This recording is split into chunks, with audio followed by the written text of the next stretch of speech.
a little rest after breakfast. Ah, this is the life. Wait a sec. Isn't something important supposed to happen today? Oh, today's our big day! We're supposed to leave the Fortress of Mirapede! Come on, we've got to go complete the release procedures now!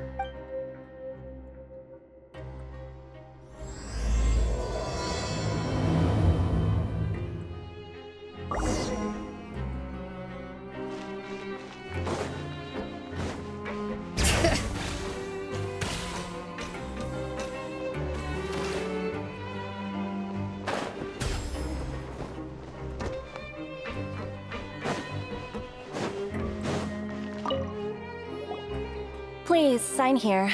This document will be effective immediately upon signing, and you two may exit the Fortress of Mir- It's been so long since we've been to the surface. Let's hurry up!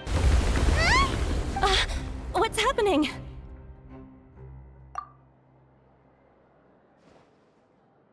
I'm fine, thanks. Let's go ask the Duke.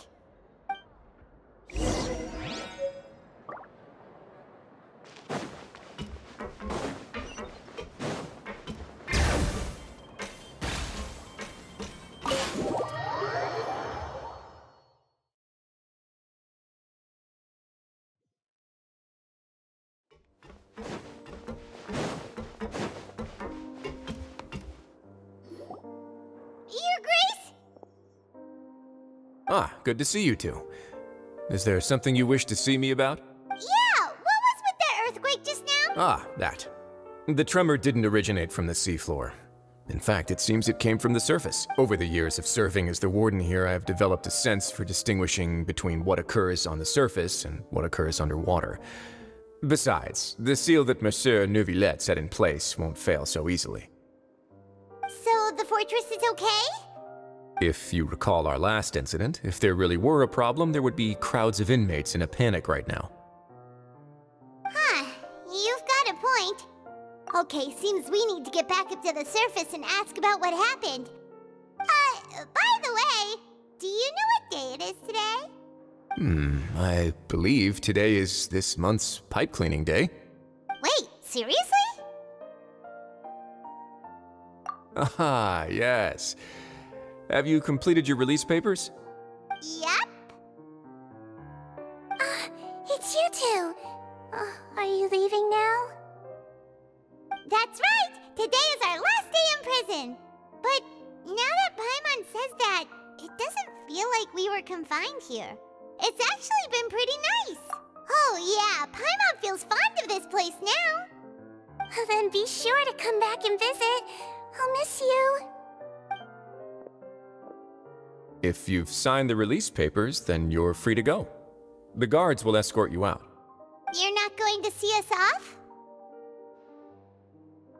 I knew you'd ask. All right, sure.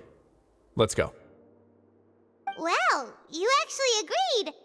No worries, you must be busy. Paimon was just joking. Ah, so you do have a polite side, I see. After being down here for so long, I imagine you must feel like you're lacking companionship. Shall I come along too? Yeah, don't worry, we'll come back to see you. Paimon really likes the cafeteria here. The chefs sure do know how to make good grub. I hope you won't be here as convicts the next time I see you. We'll do our best to stick. Well, it seems our work in the Fortress of Mirapede is finished. That's the end of another chapter in our journey. And we should probably go report. You're going to see Monsieur Neuvillette? Please pass on our kind regards. I'm sure just your regards will do, no? I believe it would be the polite thing to do. You're right. I've heard the Palais has been terribly busy these days. Tell him that I hope he hasn't been overwhelmed by the recent string of troubles.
it's you two.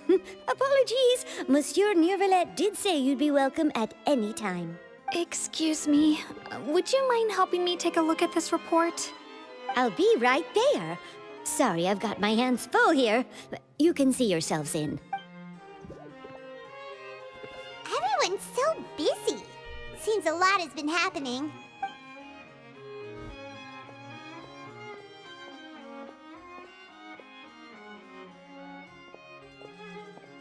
Neuvillette! Hello. You've come at the right time, but you'll have to wait for just a moment, as there are some urgent matters I must tend to first. In the meantime, please, have a seat. If you'd like to have something to drink, let the Melusine outside know. That's all right. We just... Very well. Let's take a break over there while we wait for him to finish his...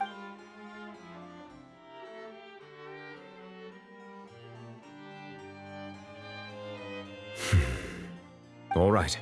That should wrap things up. Are you done with your work? Yes, sorry to keep you waiting. Today should be the day you were released from the Fortress of Meripede, and it appears that you have managed to complete all the release paperwork. That's right, and we came here to see you right away!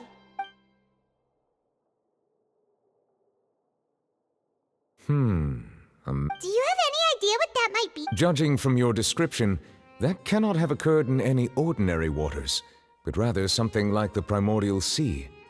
A whale of that size and shape cannot usually be found in the waters of Tevat. Therefore, we can only assume that child is presently immersed in primordial seawater. Immersed in primordial seawater? Most people wouldn't be capable of entering in the first place. Yes? What is it?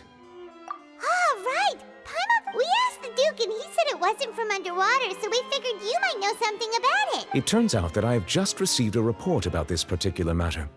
In fact, that's exactly what I was busy with a moment ago. The source of the tremor was here on the surface near Poisson. After the shaking stopped, the water levels in the Poisson area rose at an alarming rate. The water levels rose? Oh no! What about all the people there? Fortunately, the water levels only rose for a short period of time and have already returned to normal now. However, I still have a bad feeling about the whole phenomenon. If the change in water levels is connected with the leaking primordial seawater, then the situation in Poisson may be much worse than it appears. Navia should be in Poisson, right?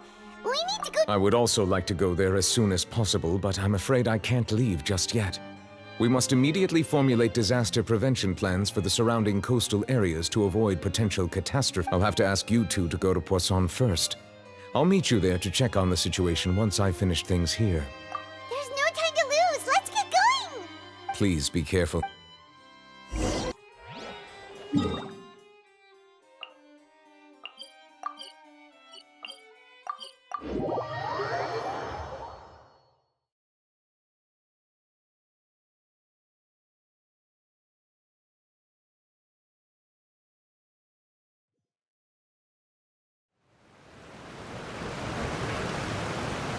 Oh no! What happened here? Navia should be around here, right? We need to make sure she's still... Paimon means we need to check on her.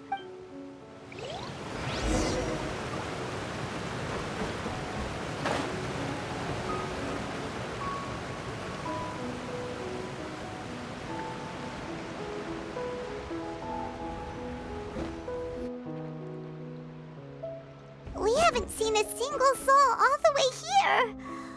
Oh, this is getting scary.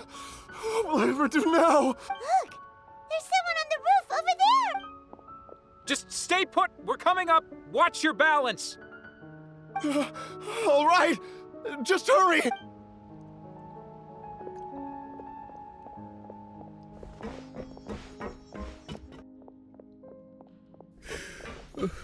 I'm not young anymore. How will I survive on my own? My Desiree! Oh, he looks pretty sad. My leg! My leg! How could this have happened? It hurts! Just hang in there. Help is on the way. You can hold my hand if it makes you feel better.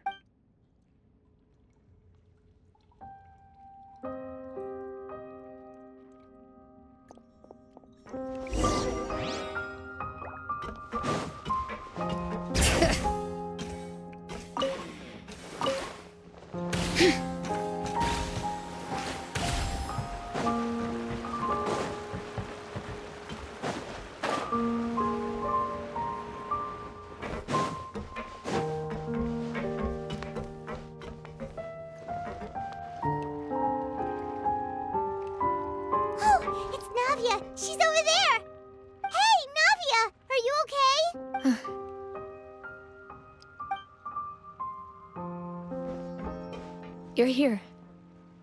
We heard there was a situation in Poisson, so we came as quickly as we could. Yes. As you can see, the water level suddenly rose. It caused quite the disturbance, in fact.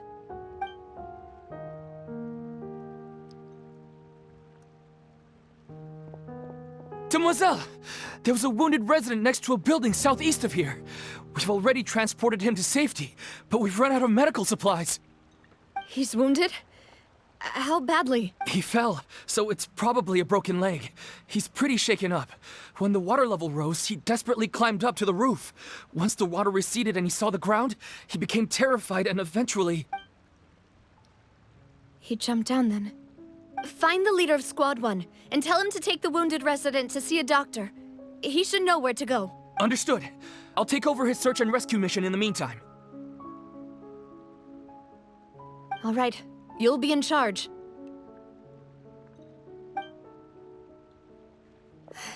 I'm sorry. Where were we? The situation in Poisson? Right. Allow me to explain. A little earlier, we suddenly heard a loud noise. At first, everyone thought that something might have exploded on an aquabus. But before we knew it, water started pouring out from everywhere. The rushing water seemed a little odd, almost like the unique color of primordial seawater. Some people didn't realize the danger and thought it was just ordinary water, leaking from somewhere. Everyone on the street who happened to be close to the water didn't have a chance to escape. As the water levels rose, they suddenly disappeared. They were all dissolved. Those who realized what was happening started to flee in a panic, desperately trying to get to higher ground. Many were injured in the stampede, and some people fell from significant heights. The Spina di Rosula initiated rescue operations as quickly as possible, but there have been a lot of casualties.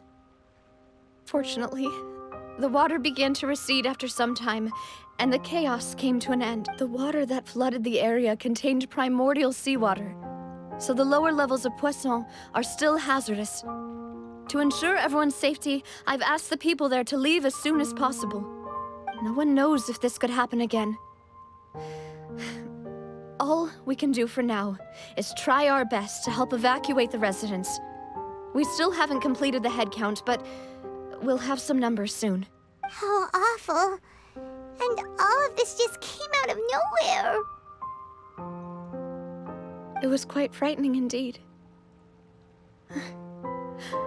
I only wish that everything that just happened was a bad dream. Is there any way we can help, Navia?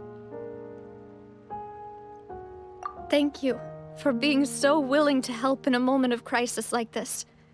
You don't know how much it means to me. I really can't express how grateful I am. Don't say that, Navia. That's what friends are for.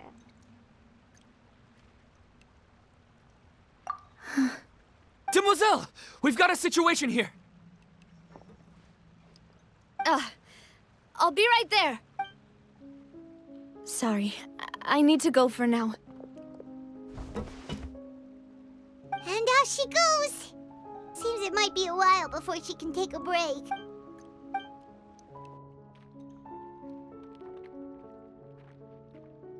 Okay, the wounded are being tended to, and we finished a preliminary head count. More support has just arrived, so I suppose I finally have a moment to focus on my own matters. Of course, we should remain ready for anything, and continue doing our best to rescue others. I'll be sure to have everyone at the Spina di Rosula ready to render assistance. Traveler, Paimon, would you two accompany me to my father's grave for a moment? Huh? Right now? Thank you.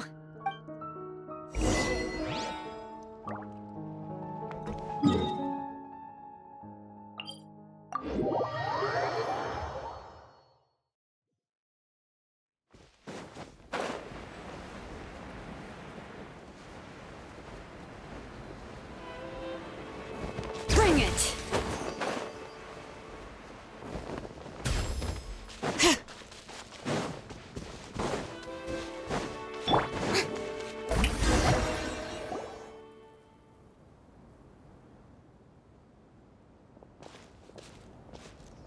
lot of people here, huh?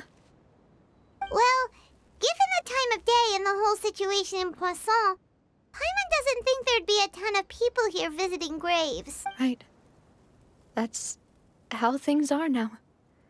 The living are so exhausted that they've no strength to spare any words for the dead. Navia?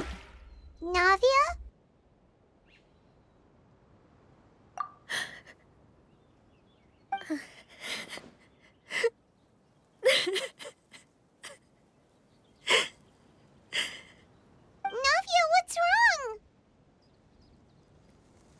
Sorry. I just... Malus and Silver. They won't ever come back here again. What should I do, Papa? Huh? What happened to them? Everyone agreed on the rescue plan, but still, I was the one who initiated it. They were helping evacuate the residents, but they couldn't leave in time. And they were caught in the seawater.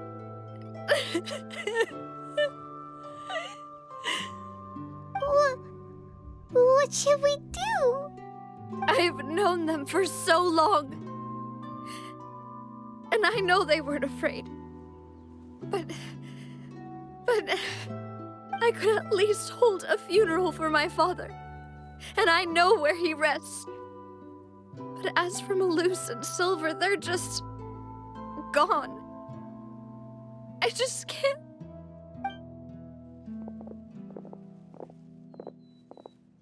Everything looks so clean after it rains. Even the gravestones.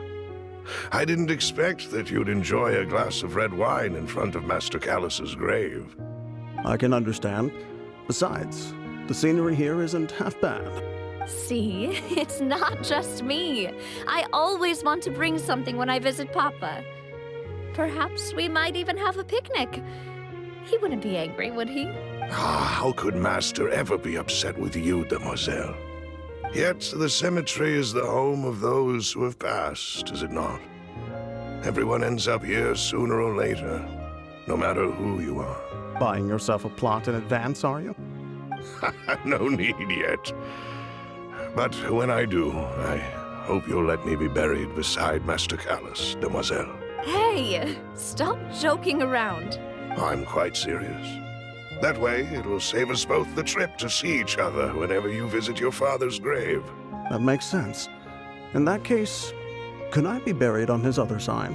After all, besides you, demoiselle, the two of us could certainly be considered Master's closest companions, no? Personally, I believe we fill those shoes just fine.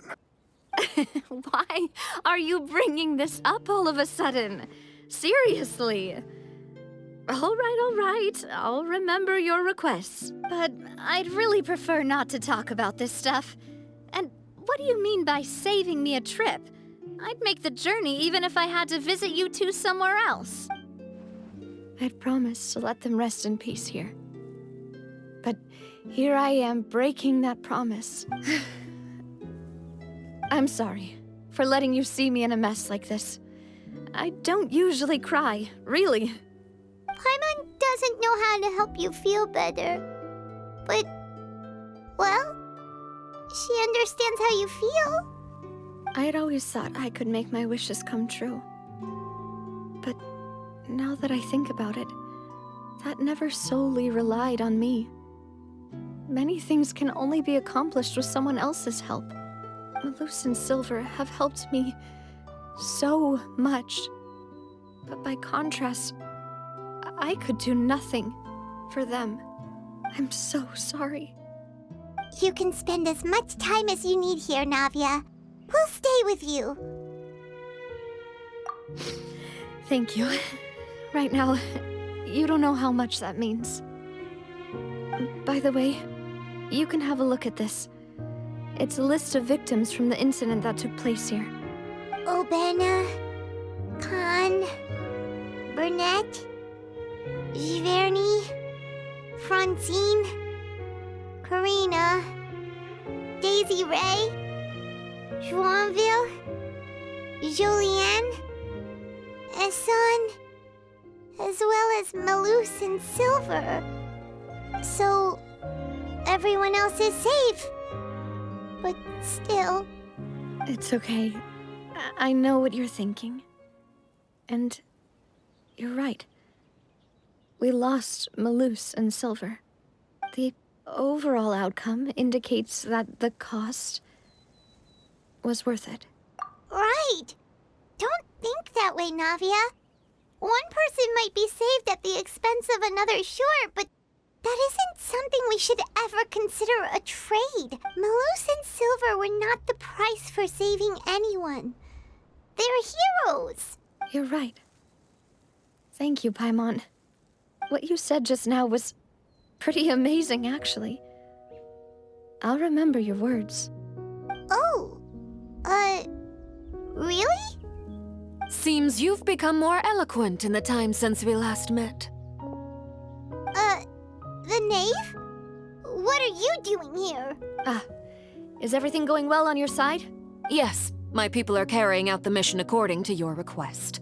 All the residents of Poisson have been evacuated, and we're preparing to relocate them to higher ground. As for these supplies, we have everything taken care of. There is no need to worry. Thank you very much. Wait, do you two know each other? We just met recently. Right, Miss Navia?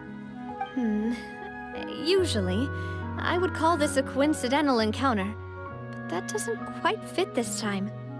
Besides, it never even crossed my mind that a Fatui Harbinger would come looking for me. Thanks to the Knave, Spina di Rosula received generous support from the Fatui, which allowed us to complete the rescue and evacuation work so quickly.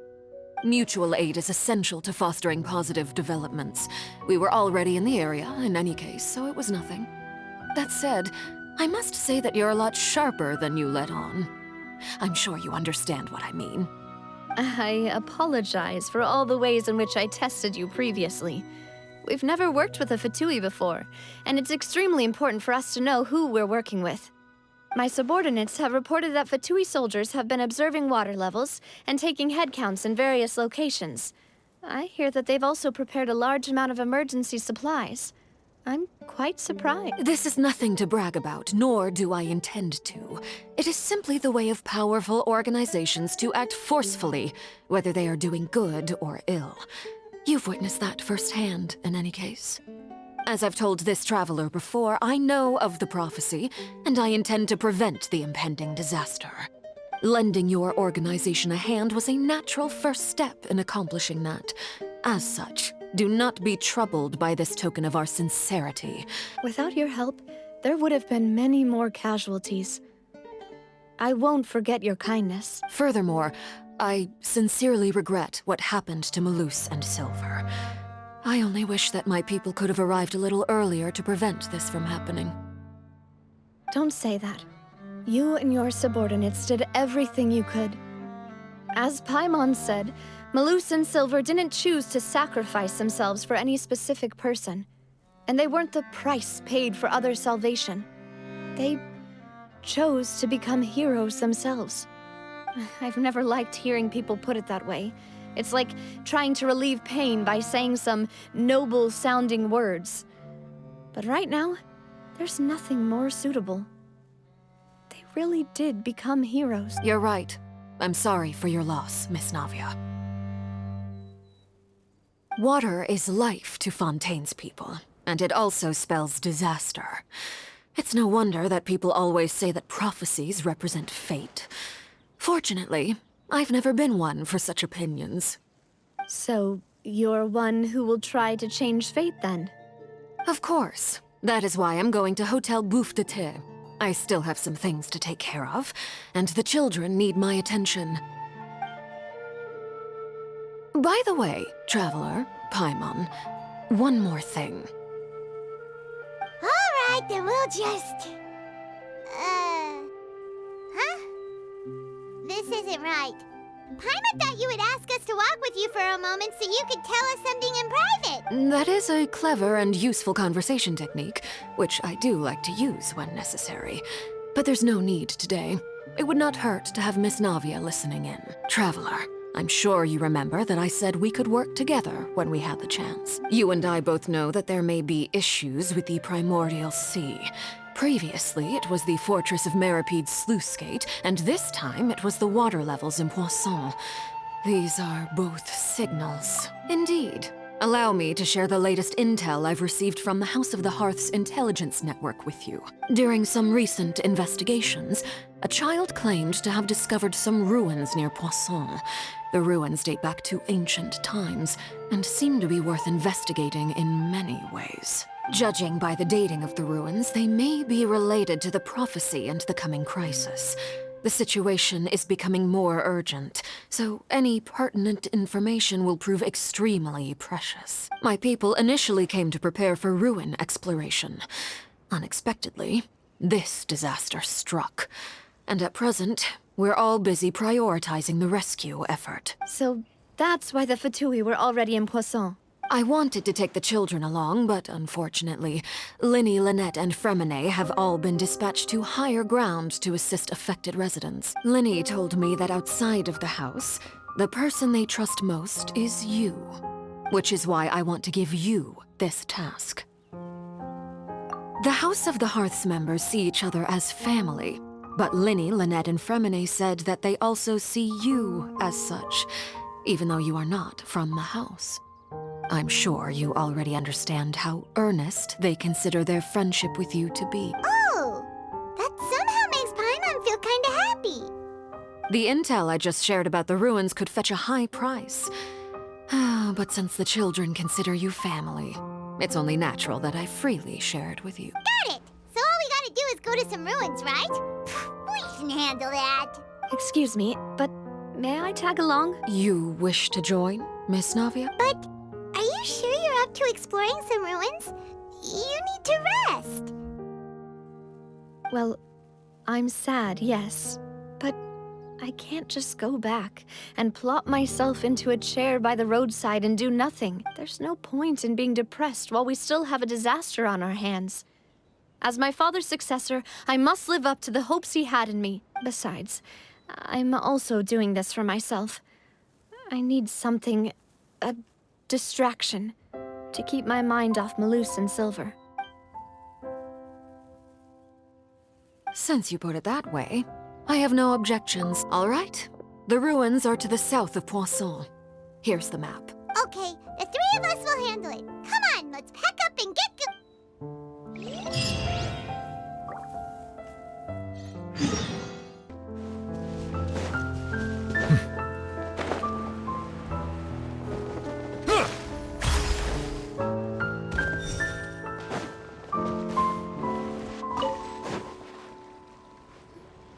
So, are these the ruins the knave was talking about? Whoa, talk about old. They seem to be pretty ancient, all right. Let's go in and have a look. Just be careful.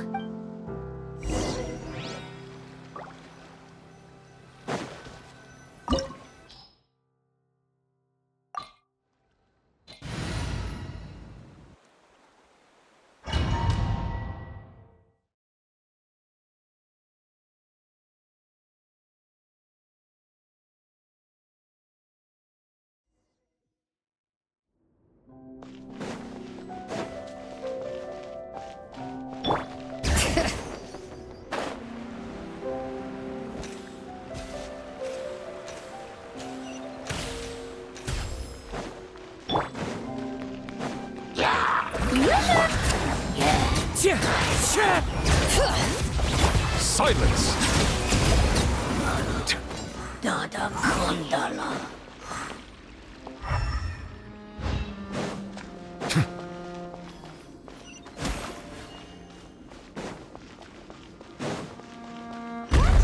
Floor here isn't safe.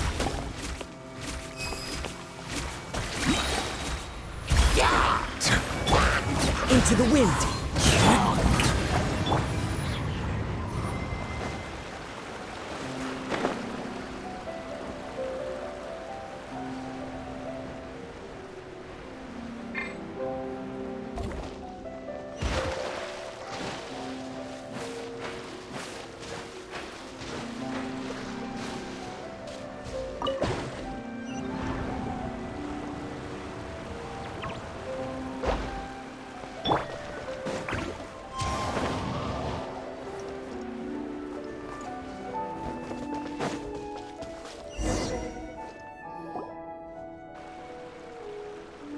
This place has also been contaminated by primordial seawater. Yeah. And a lot of it, too. A Fontainian would most likely dissolve the moment they fell in. Right!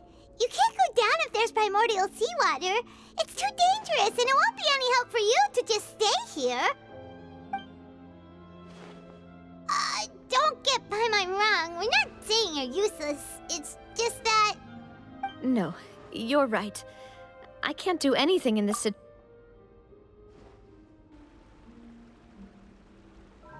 That complicates things. Maybe the only way left is forward. In that case, do you want to wait for... The water levels here are unstable. I'll go together with you. Perhaps we'll find the exit just up ahead. All right. Come with us for now then, but please be careful.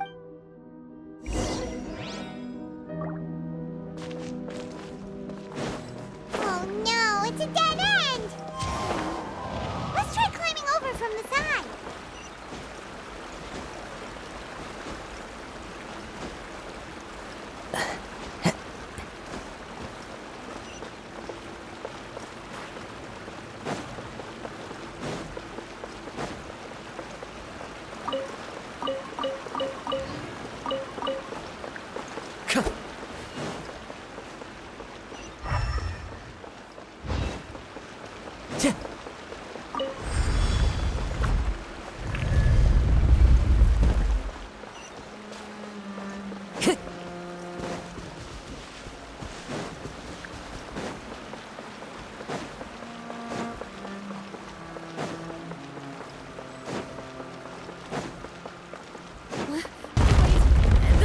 Wrong with this bridge?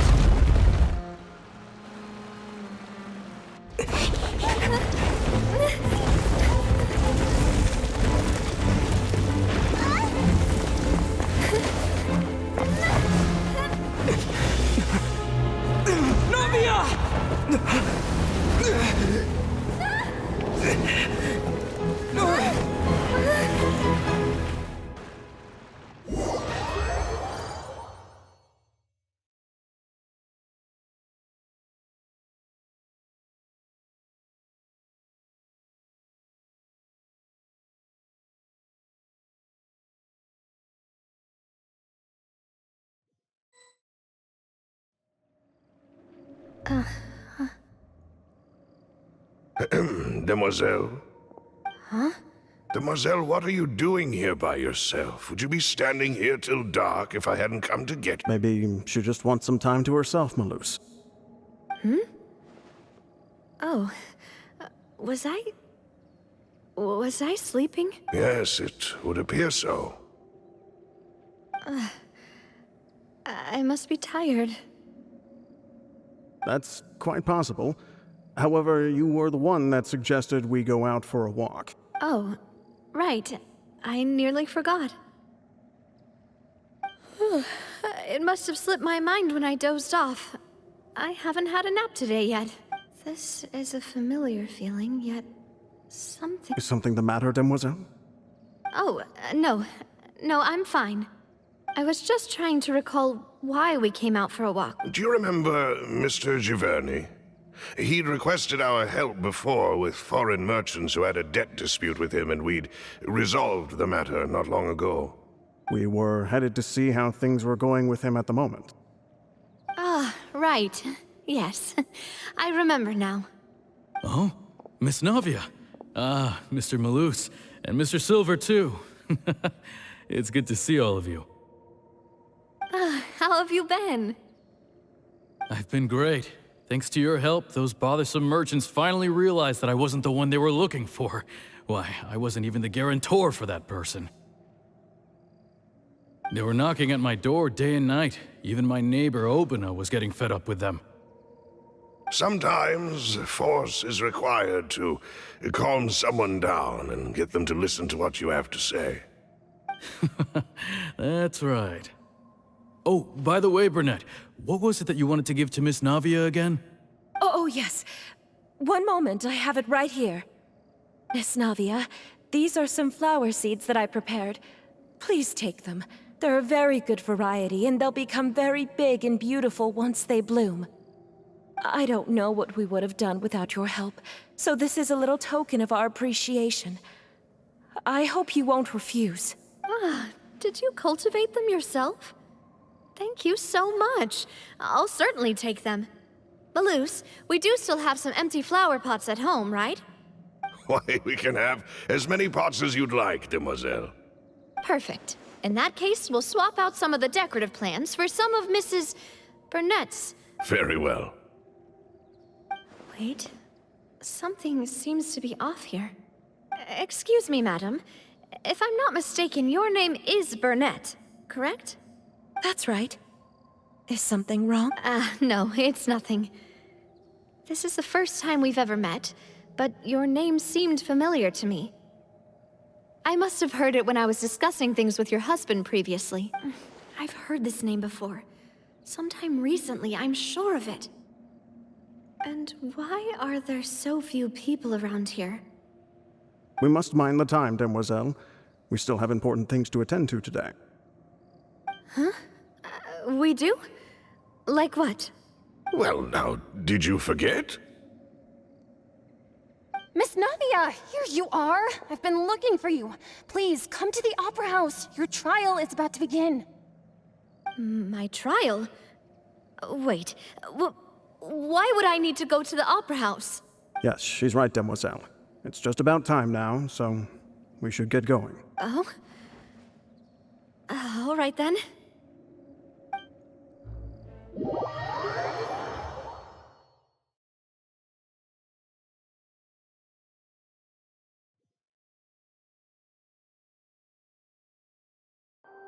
Look, it's Navia!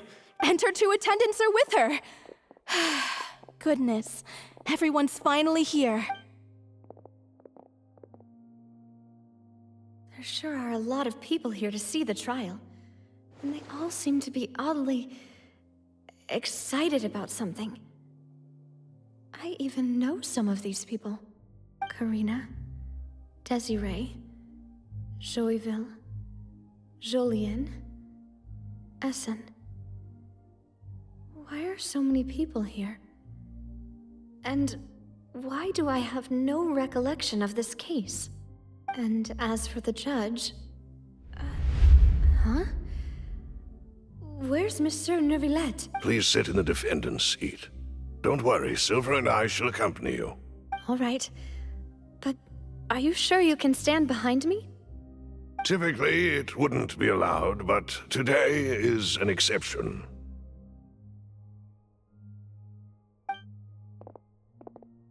Hey, what kind of place do they think this is? Come on, do they have any idea what they're doing? Seriously. Enough with the whispering! Could someone please tell me where Monsieur Neuvillette is? And why I'm standing trial? My dear Miss Navia, have you not yet realized what you've done? In that case, allow me to explain. As all here know, you are Master Callus's successor, the head of the Spina di Rasula, someone held in high regard by every soul in Poisson. After you took over the Spina, you treated all of us just like the late Master Callus had. If anyone in need reached out to you for help, you responded. Not only you, but your butler, your subordinates, nearly everyone in the Spina di Rasula fought for the well-being of those in Poisson. Wait a moment. Aren't you just proving that I'm a good person? Yes, correct. Absolutely right. And that is why you stand accused. You have helped so many people get through so many difficulties. You are one with us. We are one big family, all of us who are from Poisson, inextricably linked. And with you being so important, we couldn't possibly do without you.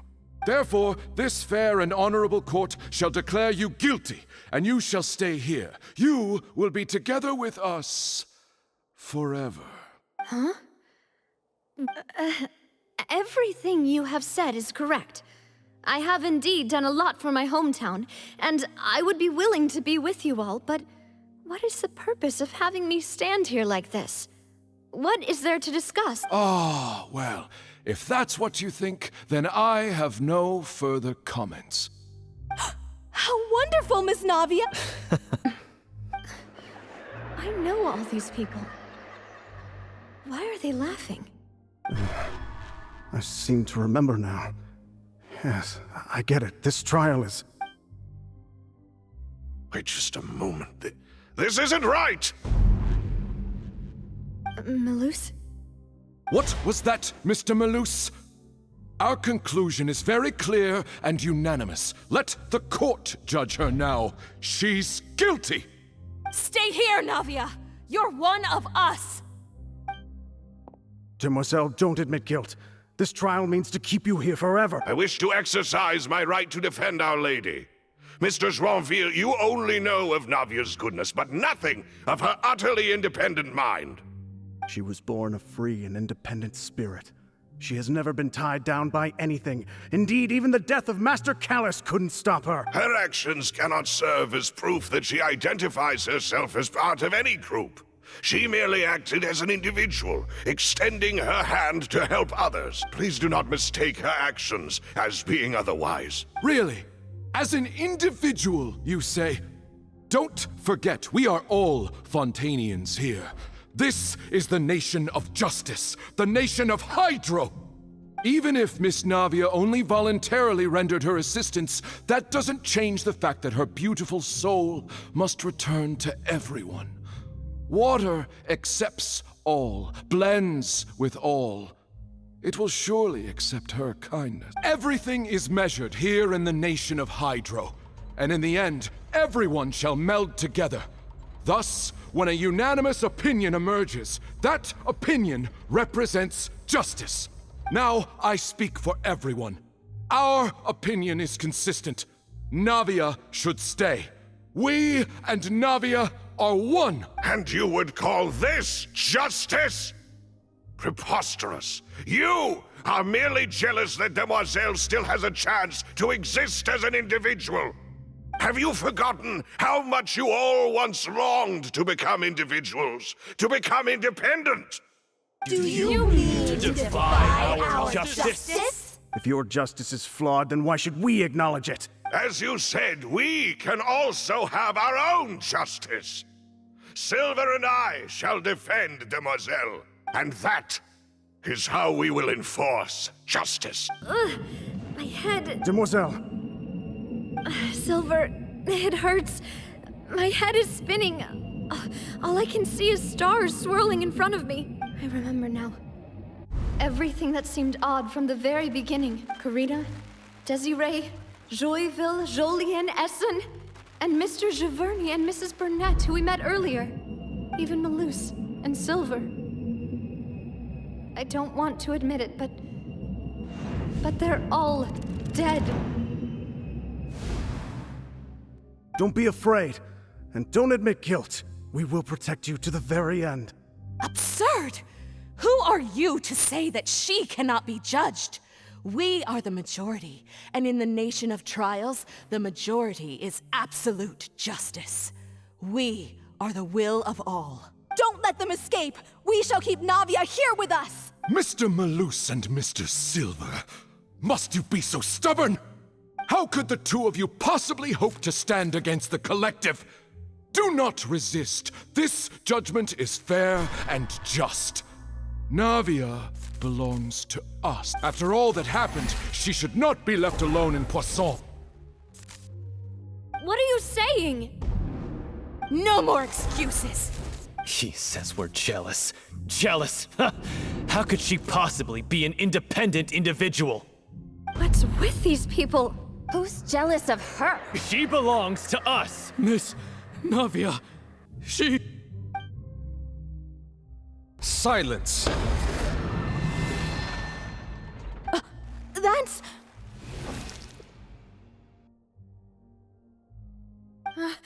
Monsieur Neuvillette! Such commotion is prohibited in the court. The accusations you just presented are nonsense and cannot constitute a proper trial. The court will adjourn for the rest of the day. In this, I shall hear no objections from any unauthorized party. Our thanks, Monsieur Neuvillette. Please leave with me, Miss Navia, while there is still time. But... Go on now, demoiselle. This is your only chance to leave this place. What, can't bear to leave us behind or something? Malus. My apologies. I couldn't resist making one little joke once I realized that this shall be our last goodbye. Malus. Silver. Quickly, you must come now. Goodbye. Farewell.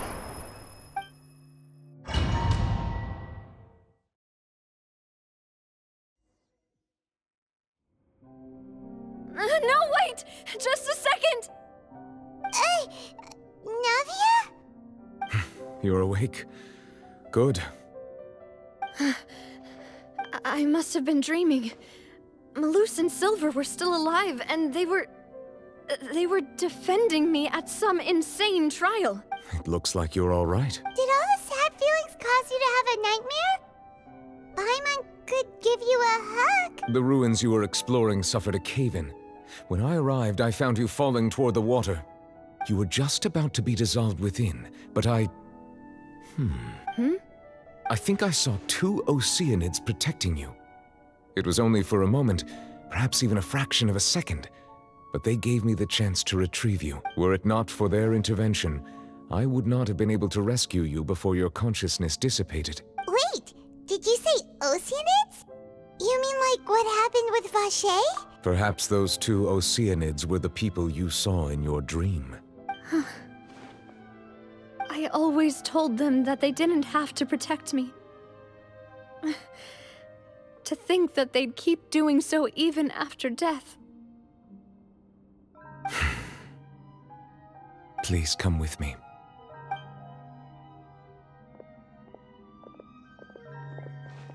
Neuvillette, are you okay? Oh, I am quite all right. Perhaps there's something we could chat about? Why do you look so stiff all of a sudden? Oh, Paimon knows. You're the type who feels awkward when there's nothing to talk about, right? I merely thought that we should give Navia some time to herself. Huh? Why didn't you just say so then? Don't you think it's even more awkward to call us over like this and then have nothing to talk about?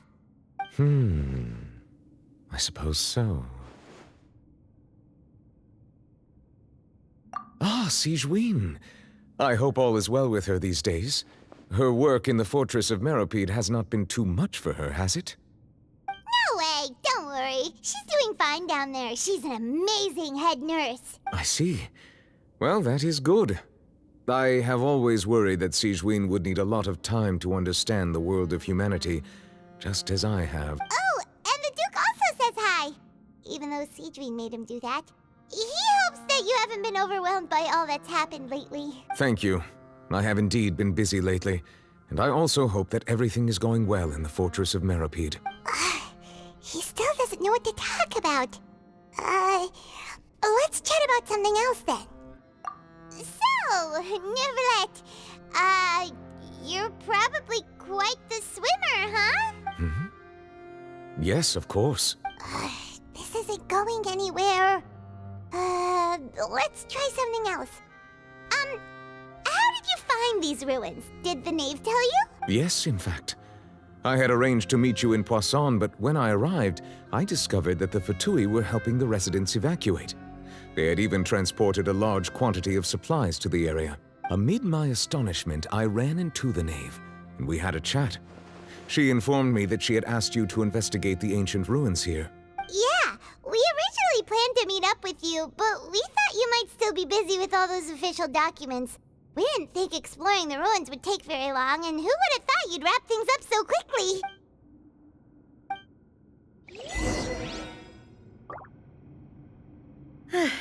I'm sorry to have kept you all waiting like that. I'm feeling much better now. I guess we should get going again. Will you come with us, Monsieur Neuvillette? Yes, if you wouldn't mind my company. All right! Another one joins the party! Let's get going then! Settle down! Justice is...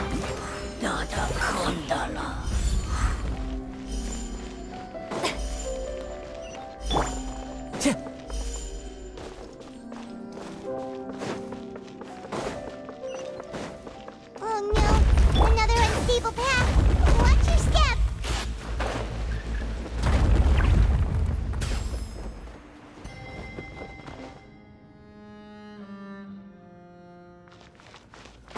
Bring it!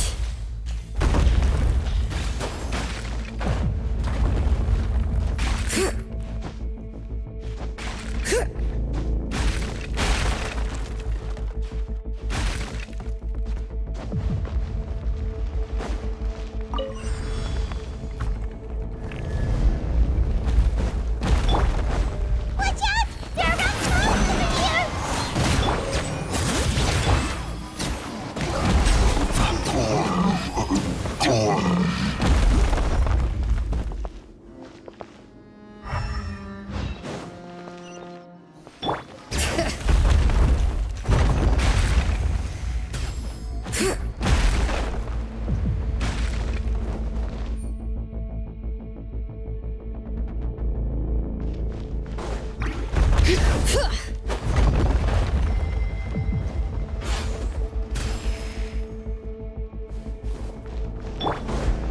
Time to go.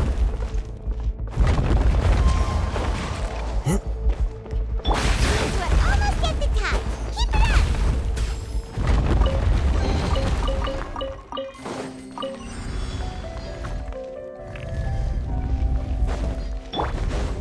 Yeah. Showing you things! Let the world come alive! One with nature. Hear the echoes of the valley! Silence! Settle down!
Looks like we've reached the end. This is the place. There should not be any other hidden spaces in the vicinity. The path sure had some twists and turns, but it turns out that this place isn't actually that big.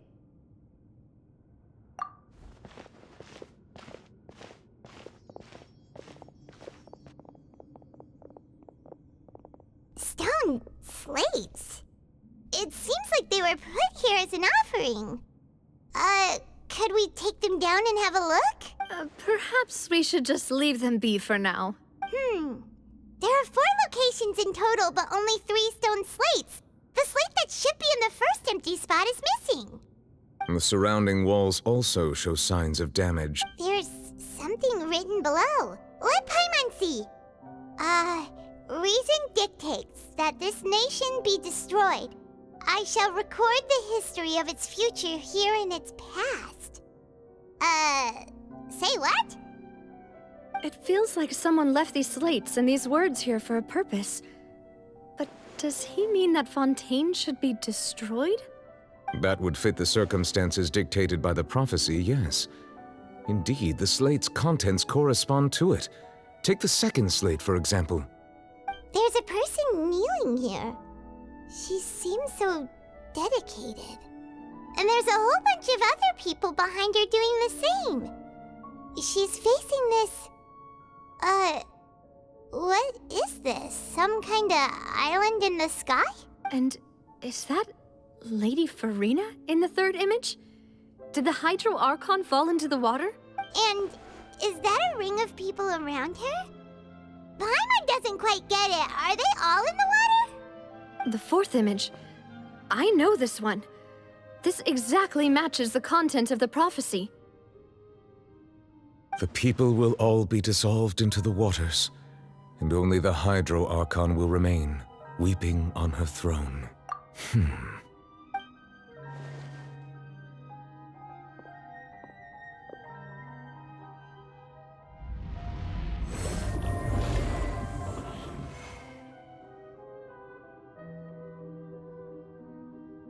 More information should be hidden in these slates, but I fear I cannot easily uncover it, most likely due to us missing the first slate. I am very sorry. Don't blame yourself, Monsieur Neuvillette. Deciphering ancient stone slates isn't one of your duties. Ooh, Paimon's getting the chills just looking at these slates. This says that it's the history of the future, right? That means the prophecy's sure to come true. I really hope it doesn't mean that. Still, Paimon feels like these images are kind of weird when you look at them together.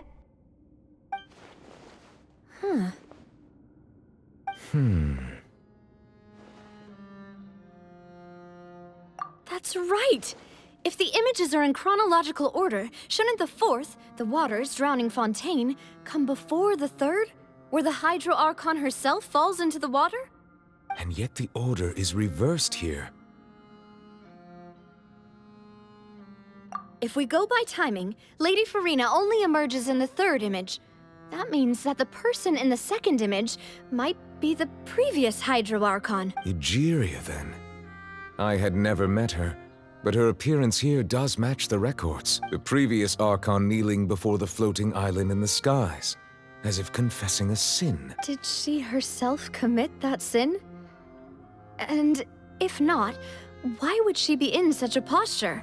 Also, I'm still wondering why these ancient stone slates are here at all. Judging from their contents, could this place be the origin of the prophecy? Does that mean that someone, or some people, once saw these slates? But who would have created these slates and left these words here? It seems that any further clues will have to come from Farina. In that case, there's no time to lose. There's nothing else to be gained here, so let's head back for— Yeah, we better get somewhere safe for now.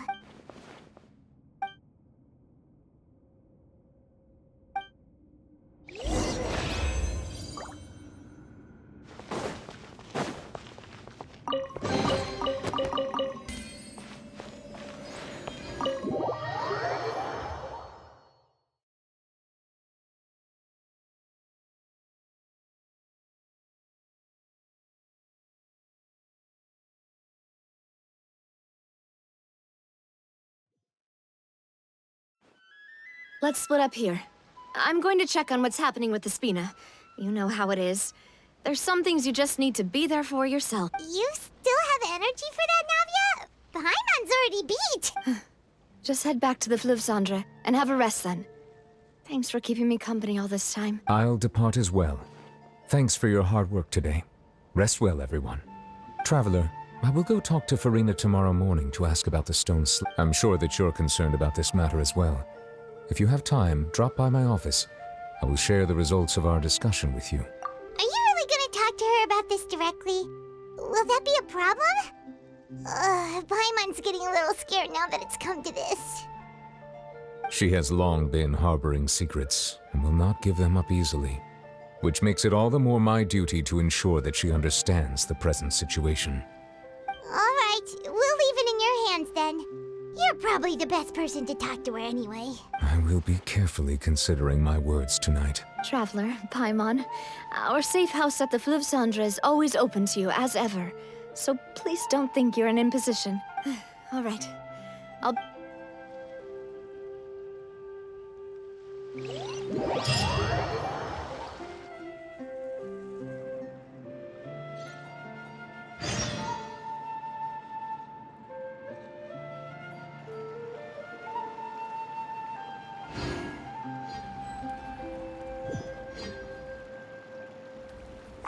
We're finally back! Welcome back. We've got a special menu prepared for you two tonight. Yay! And there's good food too! Navi, no, the boss is the best. Desserts! Nice! These are all Paimon! Paimon's already starting to forget what happened today. Oh, that voice. Is that who I think it is? Huh? It's you two. What are you doing in Fontaine?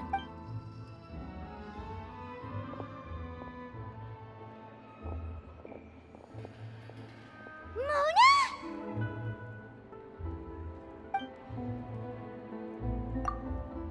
Seriously, nobody just uses a scry glass whenever they've got time to just see who they'll meet on the road. Still, we didn't expect to see you here.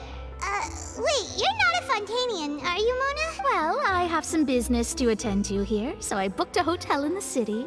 I was just out for a stroll when I bumped into you. Quite unexpectedly, if I might add. Why did you think I was from Fontaine, though?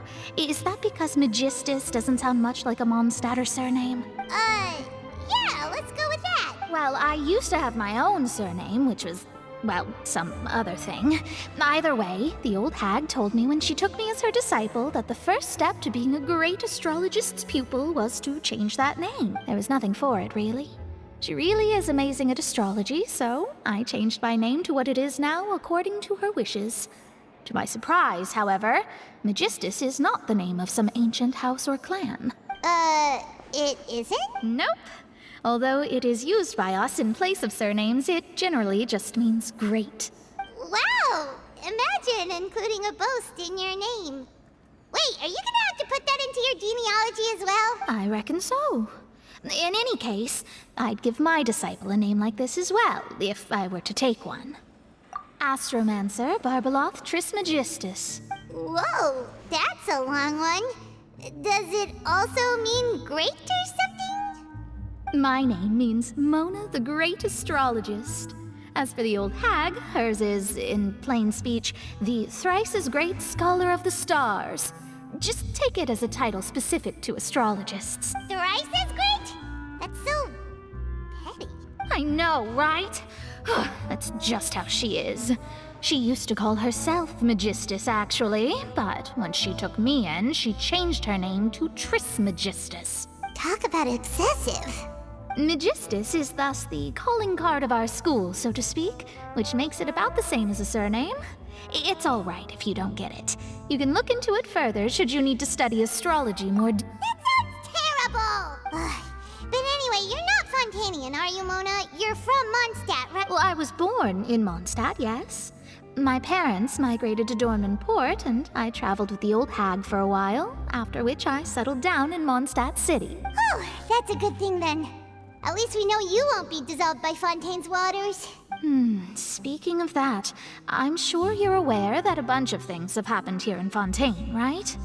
I know you're not a local, but I'd avoid getting too close to any water that looks strange all the same. There's something ominous about it. Well, the water, I mean.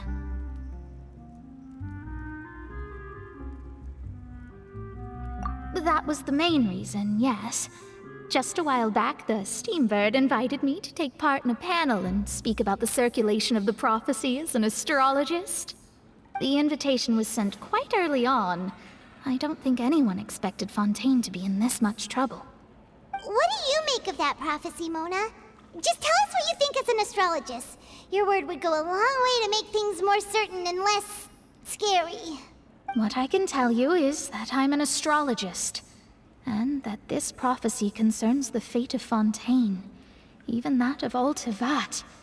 Ascertaining this is akin to reading the fortune of the whole world. I'm afraid that this is not something that just anyone can do. If I could do it, you would no longer call me an astrologist, but a visionary. But on the flip side, the prophecy is so huge and powerful that it must surely come from a powerful visionary. Its contents involve the fate of the world. Disregarding it would be a mistake. A visionary? Sounds really powerful and all, but does such a person really exist? Of course. The old hag could do it, and I'd bet there are others amongst those Hexenzirkel colleagues of hers who could do something similar. Huh? Are you sure? All right, I'll help you. It isn't often that I see you with such a serious look on your face. I'll tell you once I hear back from her. Thank Oh, well, this is something only I can do after all. So yes, your praises are quite welcome. That's the greatest of astrologists for you! Of all the people we know, you know the star's the best! Indeed, indeed. That's the spirit. Oh, sorry. I came to see what all the commotion was about. If there's anything you need, do not hesitate to inform the Spina di Rosula. Oh, whoops. Guess we were getting a little too carried away there. Well, I'll go tend to my own business now. If I receive any news, I'll be sure to come find you two again. And there she goes, quick as rushing water. And here we are with the Spina guy giving us suspicious looks. Right, but we were able to recruit Mona's help, didn't we? Our Fontainian friends will thank us someday.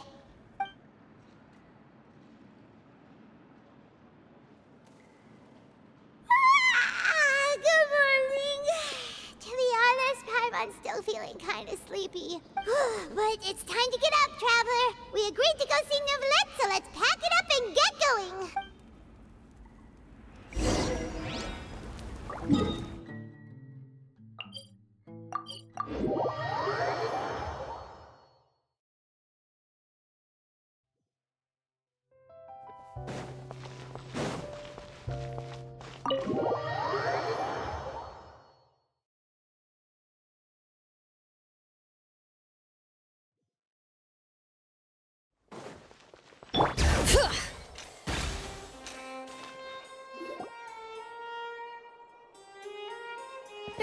You're here!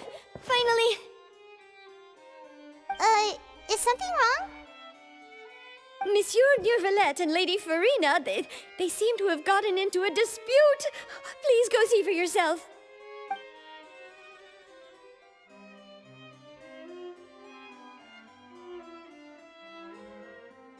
Like I said, I've already explained everything. And yet the problem has not been properly solved. There is little space for excuses between us. It is not my intention to offend you, but please, tell me where you stand. You are the Hydro Archon Focalor, are you not? Look at this. This is a list of the victims from the recent Poisson incident.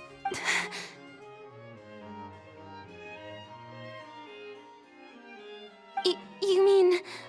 they're all... We did not arrive in time to avert this disaster, and I will not have it happen again. I will say this once more. You must tell me everything you know. Yesterday, I found 3 stone slates in some ancient ruins near Poisson. Do you know anything about those? Seriously? You're questioning me like this is a court case now. I don't know anything about that, but you found them in some ancient ruins, you say? That's correct, which is why I came to ask you some questions. There should have been 4 slates, but one of them was missing. The other 3 feature different images that seem to correlate to the prophecy. The prophecy? The second of these slates depicts the previous Hydro Archon Egeria kneeling before a floating island in the sky, as if confessing something.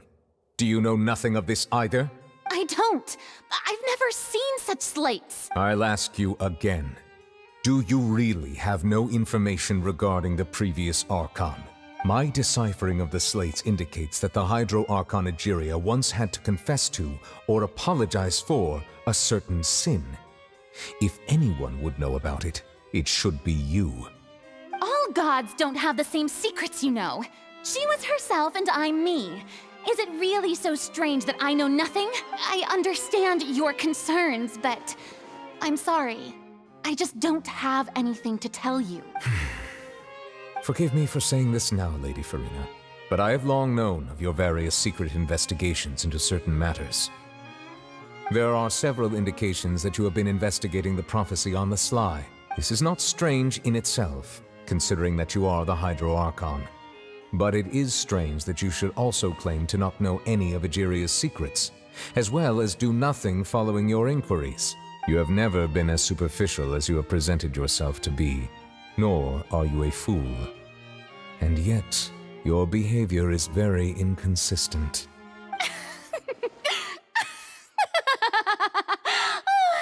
So you've been watching me all this time, have you? I didn't think you were that type. Well, since you know about my secret investigations, then you should know I'm actually working to take care of it. There's no point questioning or suspecting me. You're the Eudix, but you're still my subordinate. You should be following my lead. Just trust in me. You're Archon, and do as I say. Never mind whether you can truly convince yourself to or not.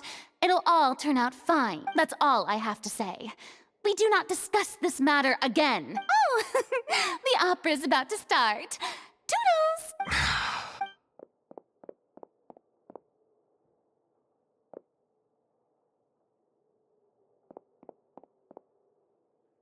Did Farina not notice us standing by the door? Wonder what's up with her. She was smiling. Huh. She didn't seem in the mood to care if we were listening in or not. I assume you've been outside for a while now? Oh! You noticed! Seems Farina didn't even realize we were here. She was in a great panic, though I cannot discern the reason.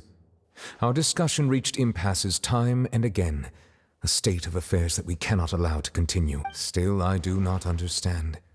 Dialogue is the basis for understanding, so why did she keep refusing to engage? Everyone in her inner circle has noticed that she is hiding some secret. The issue is her attitude. I fear that she will not reveal anything unless absolutely forced to. We may have to create a situation in which she will have no choice but to Oh? Normally, people will only reveal the truth when standing trial. Perhaps we must have the Hydro Archon experience just such a scenario. But Farina's seen so many trials, and she's really good at dodging questions. How do we make sure that she won't just slip away at the first chance she gets? We will need to consider this thoroughly, join forces with various parties, and then do what we can. If at all possible, I would prefer to recuse myself from this affair, but we must prevent the prophecy from coming to pass. This may be cruel to her, but all Fontaine is in crisis. The information a god possesses is too precious, and so we must take a chance on this. But who will lend us their aid to do such a thing?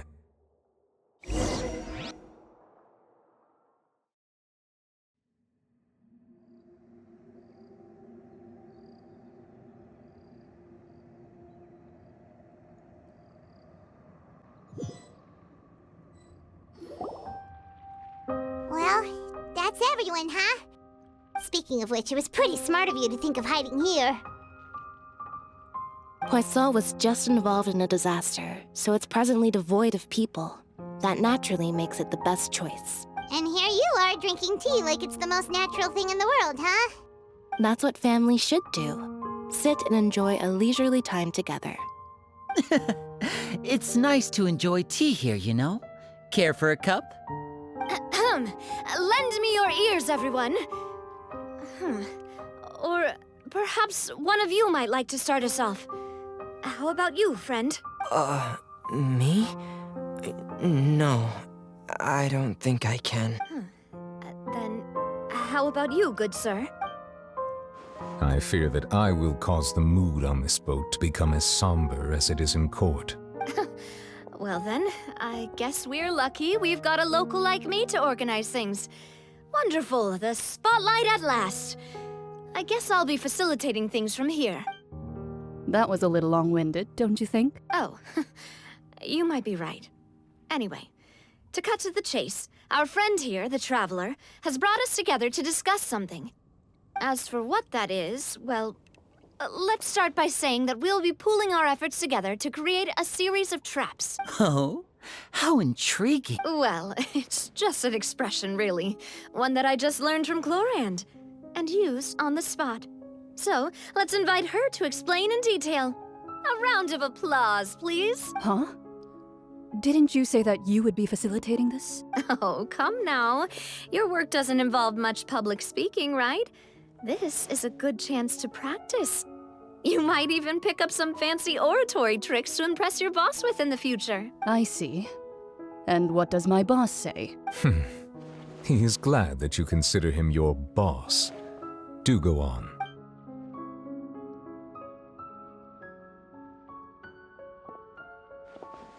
In that case, do any of you have experience hunting? Not that I recall. Fremine and I once used a wooden stick in a basket to catch wild rabbits when we were younger. As for Lynette, oh, right. You were sick that day, weren't you? I've also gone diving to catch some fish before. Does that count? I'm afraid not. You may or may not have heard, but Fontaine once played host to a group known as the Marechaussee Hunters. Though that was their name, they did not hunt animals, but rather various monsters left behind by the ancient dynasty of King Remus. Today, Fontaine's monster population has already thinned greatly, so the hunters have blended back into society, taking up arms in other lines of work. They even left a unique methodology of hunting in their wake. A trap comprises of the following components: bait, a trigger, and a containment device.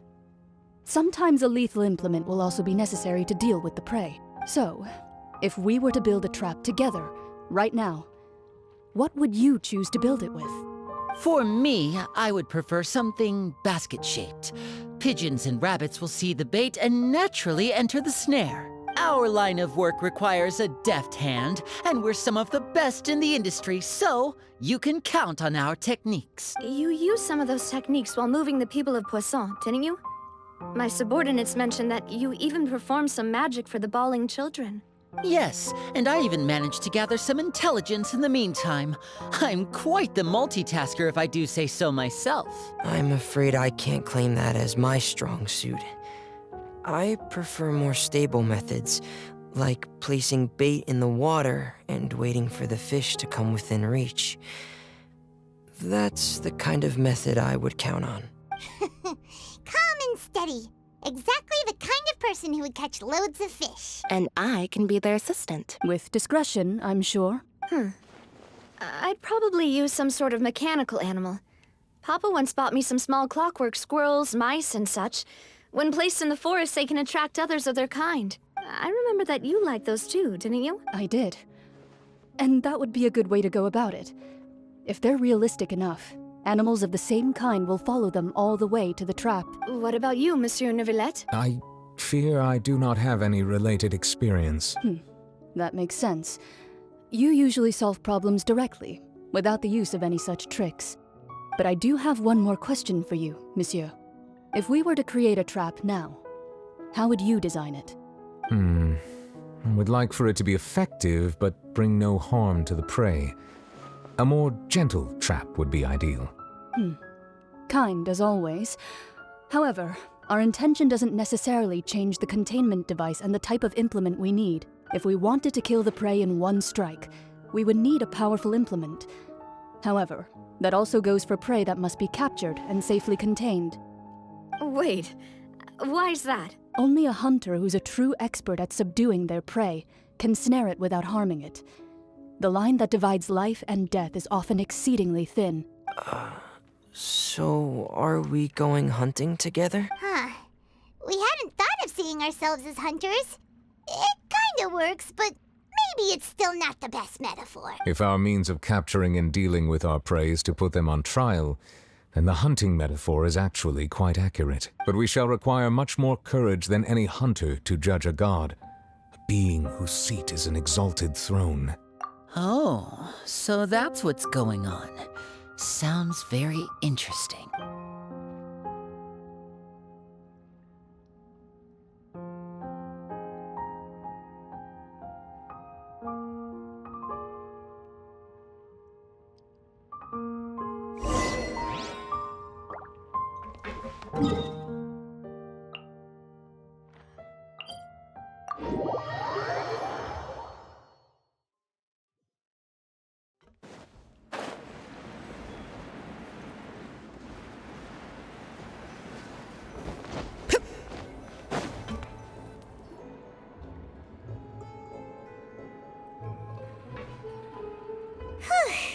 It's been a tough few days, hasn't it?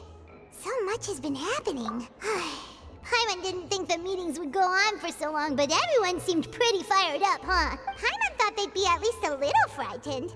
Well, Fremine was, now that Paimon thinks about it, but everyone else just looked a little surprised. It's hard to say. Paimon doesn't have any experience with this sort of thing. But with you around, Paimon sure will do great. After all, you're the most reliable person in the world, aren't you? Did you just pour some tea? Paimon didn't notice you doing that at all. Then what's that? Paimon's never seen that cup before. Don't be frightened. I'm just joining you two for tea. I merely refrained from saying anything till now. Who's that voice? But there's no one here. Ah, have you forgotten me already? Wait, you are familiar. You're the voice we heard from the sky in Sumeru. The voice from the sky, I fear that description is wrong. Though, not completely wrong. You're feeling lost now, just as you were feeling previously. I sensed that confusion and thus came to you. Guiding people is an irresistible hobby of mine, after all. Consider me a passerby, just accepting a commission from my friend's disciple on a whim. The prophecy. Yes, what has been prophesied will be fulfilled. You may view such things as the history of the future. What? Then is there any way we can stop it? I believe you have witnessed a failed attempt with your own eyes. Can everything in Tevat so easily be changed? So you've caught on. Just as prophecies are usually only the future as seen from the perspectives of the gods. Could things be happening in hidden corners where the gods' gaze does not fall? Are the things that you shall see different from the fate that the gods perceive? What is she talking about? It all sounds really impressive and important and stuff, but it also sounds kinda scary. I believe that you understand, right? Some things are insignificant, but others you must reach out to change. Ultimately, fate shall serve as your only guide, no matter what will happen in Tevat's future. All you need to do is to play your part. This was good tea, by the way. Thank you for your hospitality. Well, that'll be all for today. The voice. It's gone.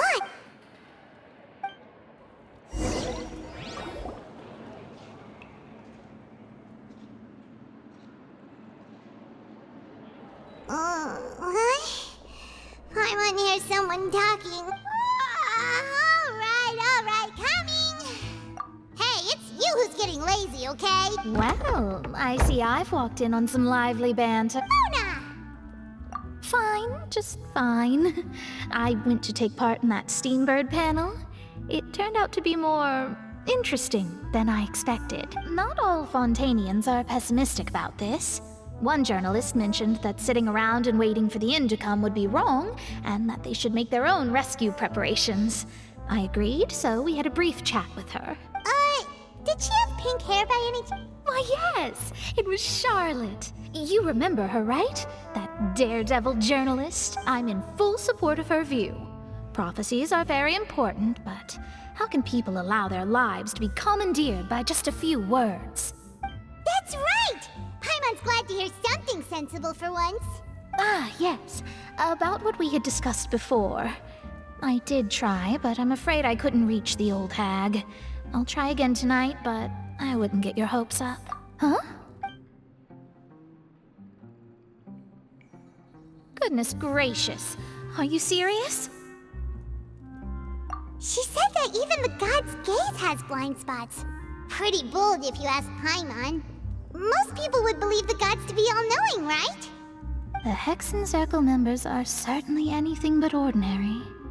As for the mage named N, the old hag has mentioned her a few times. She said that N's sense of direction is incredible, and that she loves guiding those who are lost. But I've never met her, and if she were still alive, she'd be... Well, suffice it to say that the hag's at least a few hundred now, and N's been around for longer than that. Whoa. The Hexen Circle sounds like a scary group. But they must really stay in shape to live so long. Their abilities alone are pretty terrifying. If she came to see you personally, then the problem you're facing must truly be of great importance. Well, it's not like Paimon could understand anything she said. Yes, she was quite cryptic, but I suspect she means that there is still a way to turn things around. She didn't say when or what that would be, though. Perhaps it is something that you cannot know right now. Traveler, Paimon, are you two all right? Oh, we're fine. We're just a little down right now. It kind of feels like the end is coming, you know? I see.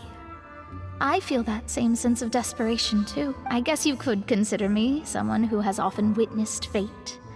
So far as I have seen, it cannot be swayed. But even so, I still hope for, and believe in, miracles. Astrology is eternal and rational, but fate may not be. It is cruel, but it can also be beautiful. Perhaps that's what En was trying to tell you. Not to lose heart, and to believe that what you are seeing playing out before you is not yet set in stone. I did originally think of steering clear of all this, but I couldn't. Even if this is all futile, I still wish to help everyone. If we don't struggle to the last, then how can we face the end when it comes? Huh. You do have a point. There I go, talking about astrological principles again. Sorry about that. The moment I start talking about work-related stuff. I need to get going. It was worth trying to comfort you, even if only a little. I believe that you'll help those who are struggling in the same way I did. I suppose that might be why we always seem to meet by coincidence. Paimon feels kinda moved by what Mona said. But also kinda sad, too. Hey, Traveler. Paimon suddenly feels like going outside for a walk. Let's go. Let's walk around the city, shall we? There's a few spots we always like to walk by.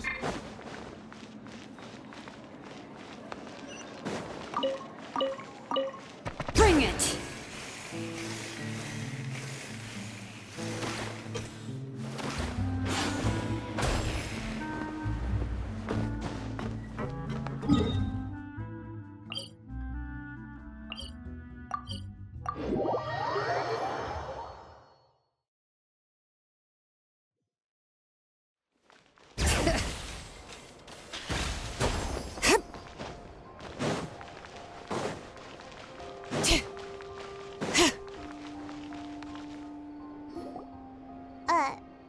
Huh? Our names are written in this newspaper. Let Paimon see! The underwater stronghold, the Fortress of Meripede, has continued in its noble autonomy. But that does not mean that others cannot interact with it. My recent attempts to enter the fortress bore little fruit. Huh. Guess Charlotte still hasn't given up on that. Thus, did an Outlander friend become the focus of this report. A blonde adventurer with their white fairy, legends trailing in their wake. It is said that this mysterious traveler once visited the underwater fortress. So while the fortress's interior remains a mystery behind closed doors, do not fear, for the tales of the traveler contain surprises in spades. Journalist Charlotte's biggest scoop yet, the Traveler's Trail, World Walker. Huh. Charlotte took so many awesome photos of us and we never even noticed her. She hasn't been able to get a hold of anything at the fortress, so since we're easier to find, she's using us as the subject matter instead? Ugh, seriously? Well, fine. Those headlines and photos do look cool, so Paimon will forgive her this time.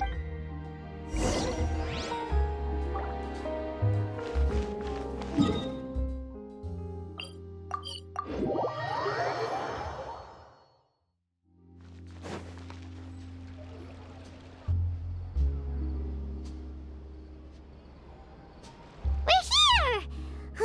Paimon's hungry. Should we go in and get something?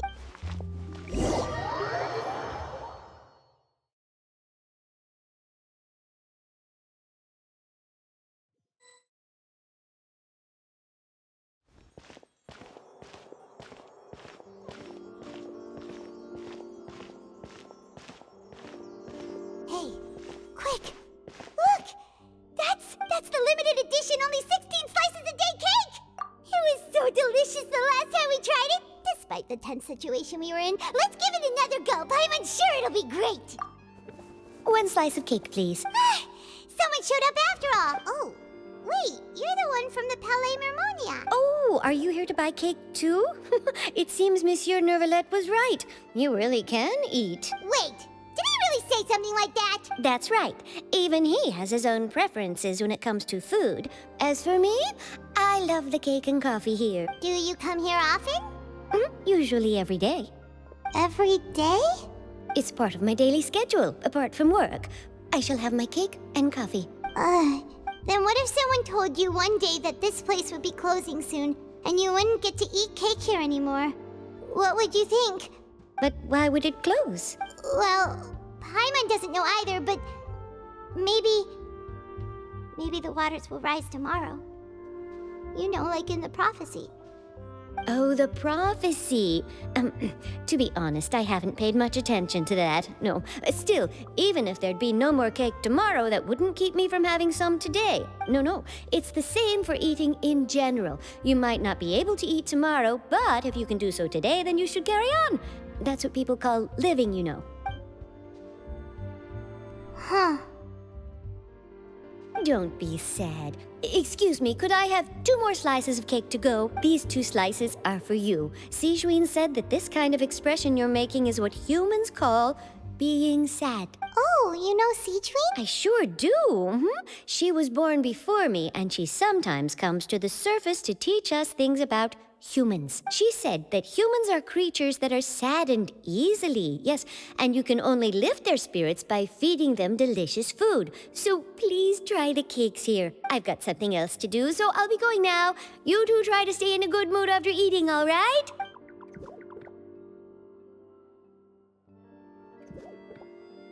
And there she goes. All right, let's dig in. Paimon's sure this cake will be delicious. It's more delicious than last time! And the flavor gets even better with a sip of tea. It sure would be nice if we could come again tomorrow. Sure would be nice if we could always eat delicious food here.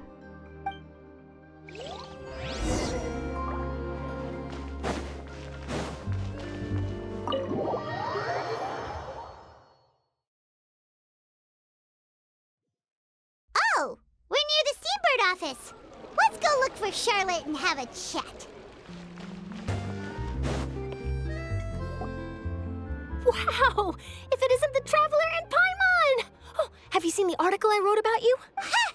You've got some nerve! You just used us to make some quick mora! Oh, you needn't worry about that.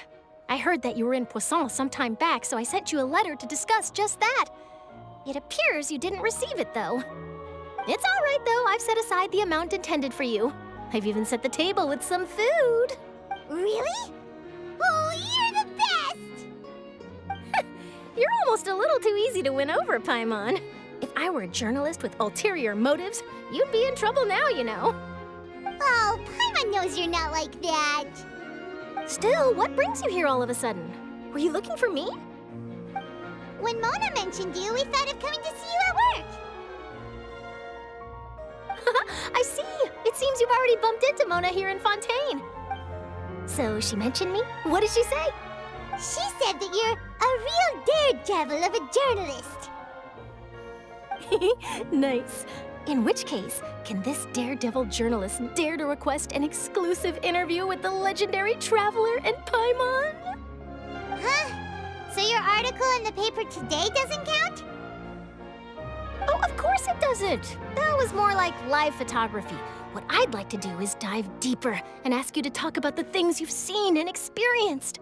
Yeah, are we even qualified enough? Why not? If I say you're worth an interview, then you're worth it. But not right now, of course. I'll need a few days to prepare. Oh, in that case, we'll just chat when you have the time then? Oh, so that's a yes? Ooh, splendid! I'll tell the editor-in-chief immediately. I'll have to apply for lighting, a venue, some props, and... Whew, so much to get done now. Talk to you later. Wait, Charlotte, Paimon's still got a question for you. And what's that? If, just for example, Fontaine were to be flooded tomorrow, what would you do today? Huh, That's the prophecy you're talking about, isn't it? I mean, I do hear about it often, but I've never once thought that the day could be tomorrow. If you're seriously asking, then I might try and think of a way to leave Fontaine. Oh, but I'm still a journalist first and foremost. That means I have a duty to be reporting from the scene. And secondly, I wouldn't forsake my homeland that easily. From what I've seen, most people don't know what they'd do should the worst come to pass. In truth, it might be better just to behave like normal rather than worry over such an end. So in all likelihood, I'd probably still be prepping at the office for that interview of ours. I know what you're thinking. That sounds a bit sad, but I've always believed that it's best to do what you enjoy. Just think about it. If this nation really were to be suddenly destroyed tomorrow, but I still successfully finish an exclusive interview with a truly unique person, then the story I would wind up writing would truly be timeless. And then do you know what I'd do? Well, I'd write that story, send it for printing, and use messenger pigeons to get copies out to the various nations as soon as possible. I'm not a dreamer, nor am I a workaholic, but I do love my job, and I'd be proud of leaving such an article behind. I guess you could say that I was born to be a journalist. But anyway, that's my answer. And on that note, I'll get back to my preparations. That's so nice. All of a sudden, Paimon actually kinda envies her. Anyway, let's go and take a look at the sea, shall we?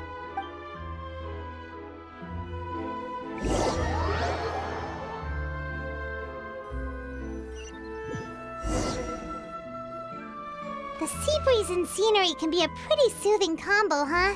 Paimon's been thinking. If it wasn't Fontaine, but all of Tevat that would be destroyed tomorrow, where would we go and what would we do? No, Paimon should ask, if you could choose, what would you like to do?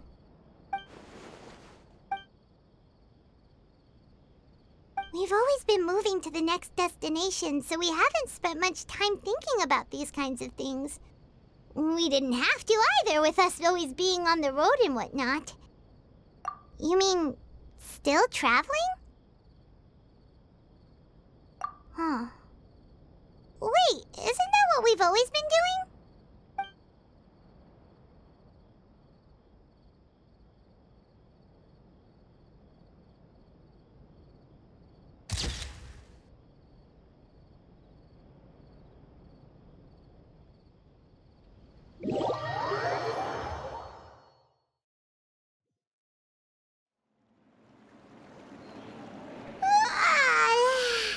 Feels like you'll grow mold if you stay here long enough. But it's still better than the Fortress of Mirapede, that's for sure. It's not only damp there, but salty too. Ah, so the two of you are still here. Wonderful. Oh, you're from the Palais Mermonia, aren't you? Yes, I'm Isadora. Monsieur Nervillat sent me to look for you two before. I heard that afterward you went to the Fortress of Mirapede. Not at all. I'm well aware that you're friends of his. Actually, I'm here to pass along a message from him. Yes, inside the Opera House. The Marechaussee Phantom has declared the incident a small-scale riot. A riot? Well, that said, I don't personally think it was that serious. Lady Farina was watching a performance at the Opera House, and while she was resting during an intermission, some other audience members suddenly started harassing her, loudly accusing her of doing nothing about the prophecy crisis. And before she could respond, others started to join in. The crowd continued to grow, and protests against the Hydro Archon started to break out. So people have started to put the blame on Farina. Guess they finally found an outlet for the pressure they've been under due to the prophecy. I agree. People will naturally rely on gods, as is customary. But the moment people feel threatened, gods are also the first to be blamed. So what happened after that? Is Farina okay? Seeing that the situation was spiraling out of control and that further argument was pointless, she claimed that she'd gotten tired of this and left in a hurry. The Marechaussee Phantom had their hands full maintaining order and did not catch where Lady Farina had gone. Only when things had stabilized did we realize that she had gone missing. So, you mean she's still missing? That's right. The Marechaussee has dispatched many people to search for her, but we don't have any leads yet. That said, I don't think there's much to worry about. She is a god after all. Even if she were to fall into the hands of rioters, what could ordinary people do to her? Good. Monsieur Nervillet sent me to tell you about the situation, but he didn't say anything else. Don't worry, this is more than enough to go on. Thanks for keeping us informed. Ah, is that so? Well, all right then. Well, sounds like we should hurry over to Poisson then. If we know Farina, she won't try to fix things in this situation. Instead, she'll look for a place to wait out the heat. And as we also know, she may be loud and dramatic, but she doesn't have a heart of stone. When Nervillet was talking to her in the Palais Mermonia, and she heard about Poisson, she couldn't hide her sadness and remorse. It would be hard for her to ignore being accused by the public today. Paimon thinks Farina's probably taken the opportunity to slip away to Poisson and try to relieve the sense of guilt that she's feeling. Huh! Well, what do you think? Paimon knows the answer, of course, but Paimon can do the analysis to back it up, too. Cool! In that case, there's not a moment to lose! Poisson, here we come!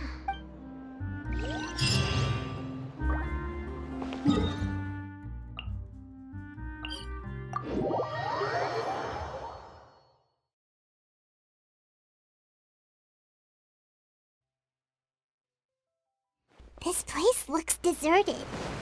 Guess all the survivors must have evacuated already. All that's left here are signs of devastation. Could Farina really be here? Let's try to find her as soon as possible.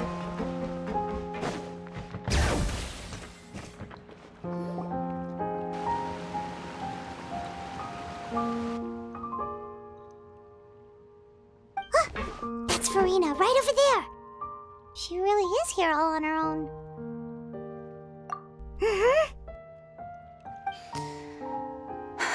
What was meant to happen did happen after all. Everyone's dead. I'm sorry. I'm so sorry. Give up, Farina. There's no point in holding out. I'm sorry, but what can I even do? Other than to repeat meaningless apologies over and over. Who's that? Don't worry, Farina, it's just us.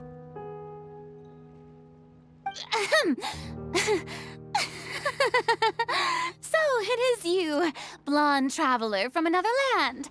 Why, I almost thought you were someone from that mob of my ignorant subjects. Come to kneel and beg for my forgiveness. Farina, you were crying just now, weren't you? The tear stains on your face are obvious. What do you mean, tear stains? Oh, I remember. The show at the Opera House earlier this morning was so moving. I'm still trying to process it.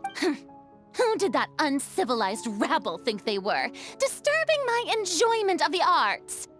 They even dare to tout their Archon. I must teach them a lesson. I can just imagine their twisted and frustrated faces once they realize that I'm nowhere to be found. Oh, and I'm sure Neuvillette and those people from the Maréchaussée Phantom are freaking out right next to them, too. Of course not. Hey, there she is! The Hydro Archon's over there! Quick, after her! Farina, those people seem to be after you. They are?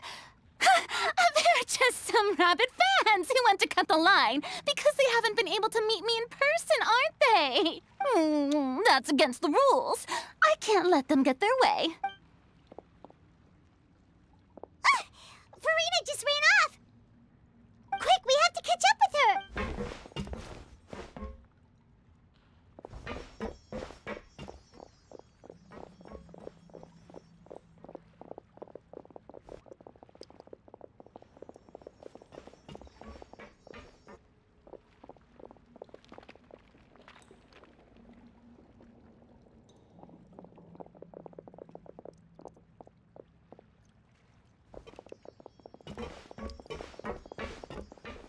This should be the place, right? Hey, Farina! There's a good hiding spot over here. Quick, come to Paimon before the rest of them catch up to you.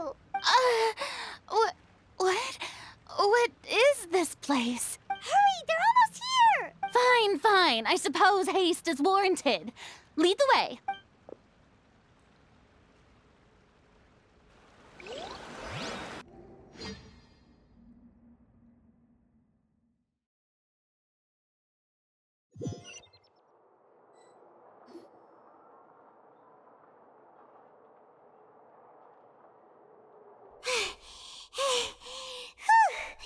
Paimon's exhausted. I'm so tired. I totally thought they had caught me. No, I mean, I merely gave in to the sheer enthusiasm they displayed. You're right. Yep, that's a good girl. What's happening? The ground's shaking. Is it an earthquake? Yeah. A quake of this kind preceded the flooding in Poisson, didn't it? It can't be. It's happening again. Well, there's no need to worry too much about that. Neverlette's made some emergency plans, so the evacuation should go a lot smoother this time. Yeah, I hope you're right. But the people of Poisson, they've already...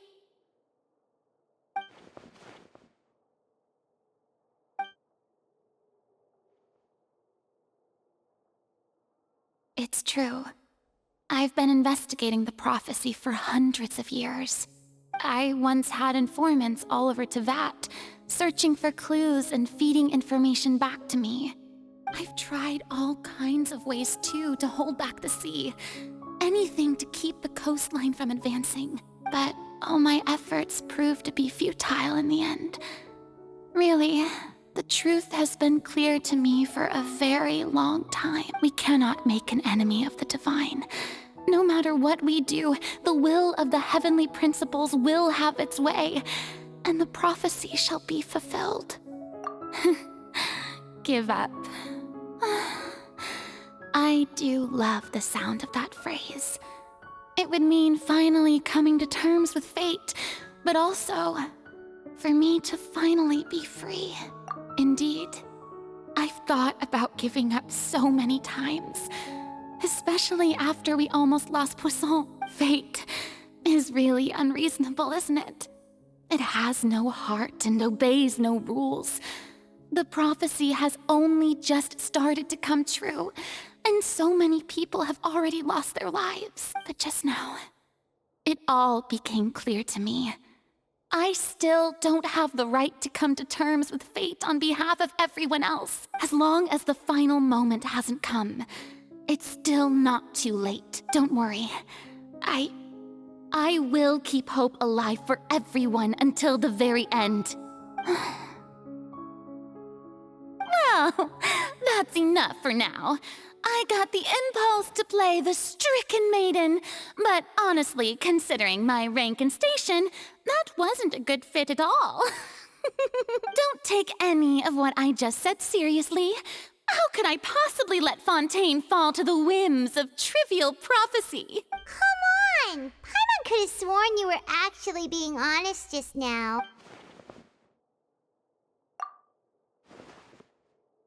Share my burden. That's impossible. It was fated right from the start that this would be my duty alone. A witness. Yes, I've heard that you came to Tevat from beyond the stars, yes. In other words, you never belonged here. And if Tevat is, in its entirety, a show on a stage, then you're just a spectator, aren't you? If that's the case...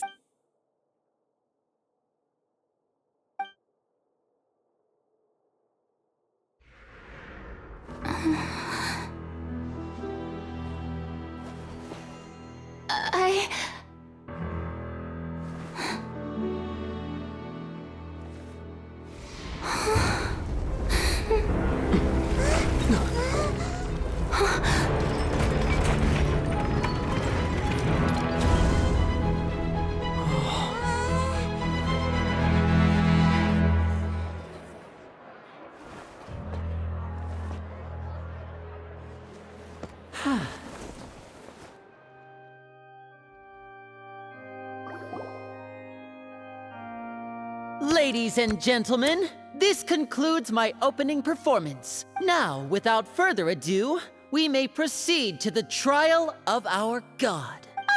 So this is what it is. Yes, you deserve praise for the effort you took to raise the dramatic stakes.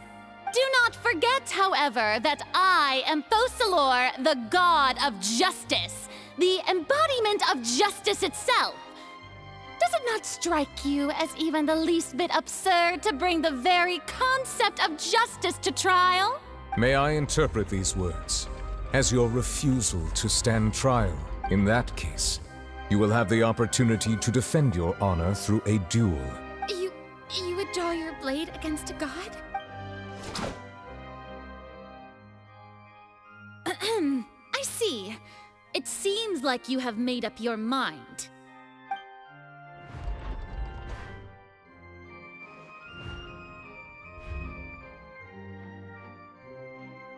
Paimon can't believe it. She just surrendered. What the heck is going on? Did I just see an Archon surrender to a human? Wow, how utterly humiliating. Lady Farina, what is the meaning of this? Shh! It would seem that there has been a misunderstanding. To be clear, the raising of both hands is not always an indication of surrender. Looking for excuses again, huh? I raised my hands just now to indicate my acceptance of the trial. No duel shall be necessary. I will admit that I've been running away for a long time. I'm sorry, everyone. I was unable to protect the people of Poisson. It is my duty to stand trial for my crimes. You are not the only ones to be disappointed in me. I, too, am exceedingly disappointed in myself. But now, it is time for the Hydro Archon to show you her courage and resolve. I, Farina, will use this trial to show the world the true meaning of justice! This time, I will protect you. Applaud and rejoice!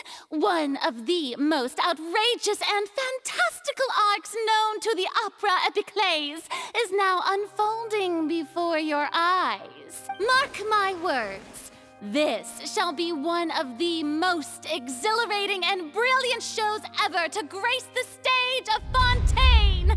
The trial of the Hydro Archon, Focalor, will now begin! Woohoo!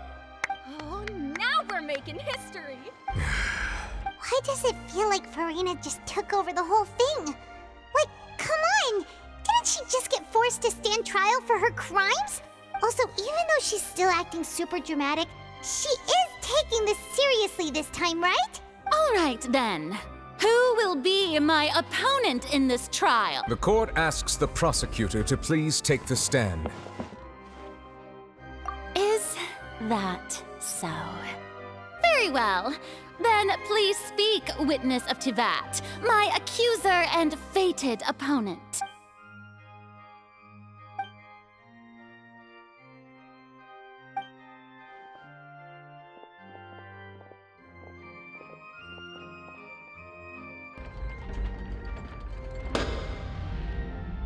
Also, please allow me to ask, as a final question before the trial begins, just how much work did you do to force me onto this stage? Well, we did do a lot of prep after the meeting that day. I can go over the tasks assigned to the Spina di Rosula, since they were rather straightforward and easy. Navia, the president of the Spina di Rosula. Most of the people who participated in the disturbance this morning were my subordinates. They changed into plain clothes and came to the Opera House as regular audience members, waiting for the perfect opportunity to incite insurrection against you. The people's resentment against their Archon has been building as more and more of the prophecy is fulfilled. A spark was all we needed to turn smoldering anger into a flame. Moreover, according to our understanding and analysis of you, when something like that occurred, you would likely flee the scene and head to Poisson by yourself. So, We arranged for a second group to lie in wait there. So, you mean... the ones who scoured the settlement for me were also from the Spina? And their goal was to force you to step into the giant magic box so you may personally participate in the greatest magic performance in all of Fontainian history. That's right. That house was a magic box, rather than someone's residence. As the super ultimate version of the setup that I used when I first performed at the Opera Epicles, the volume of the box was increased by a whole order of magnitude, and the distance it traversed was the entire gap between Poisson and Araneas. Its cargo, of course, was an Archon instead of a human. My thanks, Farina. Without your help, we could never have pulled off such an extraordinary performance. You're welcome? Of course, this performance was only made possible with Father's support. The House of the Hearth spent a massive amount of labor in Mora to pull this off. We had to select a location, construct the giant magic box, dig a tunnel, and open up a path through the water. It was a lot of work for all of us. So, in other words, the earthquake that we felt within the giant magic box was just a normal tremor from the transportation of the whole house? That's right. It wasn't a sign of another disaster to come. Then, I can guess Nervilette and Cloran's parts. You gathered a crowd, prepared a stage, and made sure that the champion duelist would be immediately ready for a fight. Also that as soon as I appeared on the stage, the trial may commence without a hitch. Am I right? Yes, that is correct. Well, Clorand, I must commend you for your courage. Only the most outstanding champion duelist in all of Fontaine would accept a duel with an Archon without flinching. Thank you. As for you, Traveler, I suppose your role was to keep me distracted with conversation once you found me in Poisson. You'd make sure that I didn't notice anything amiss before revealing yourself as my prosecutor once we'd arrived onto the stage. Oh?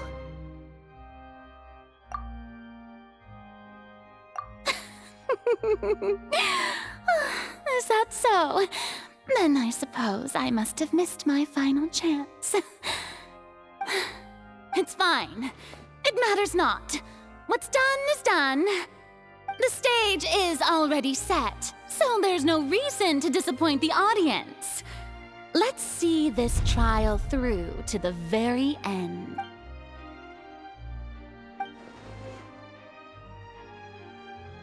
Sir Prosecutor, please allow me to pass this along. This is a document that Miss Charlotte applied for and received permission to share with you during the trial. According to her, it should speed up the proceedings. Huh? Charlotte wanted to give us something? Oh, so she's here too! Hey, Charlotte! Oh, let Paimon see. Isn't this the exclusive interview that she did with us before? So she's already finished it, huh? Wait, then that means this document is a perfect timeline of everything that's happened ever since we stepped foot in Fontaine! So in other words, we can refer to this anthology of evidence every time we want to use something from our journey as evidence for an argument. Let's quickly confirm the information in it. Just think of it as a refresher, alright? You defeated the Hydro Archon in the very first duels you took part in at the Opera House. That's one for the history books, all right. I didn't think that you'd wind up getting to the bottom of the case I'd been following all this time. I guess you could also see this as a happy coincidence. This is the first time Monsieur Nervilette had a difference of opinion with the Oratrice. Even the Hydro Archon can't figure it out. A Fatui Harbinger. She's an extraordinary person. Her instinct must mean something.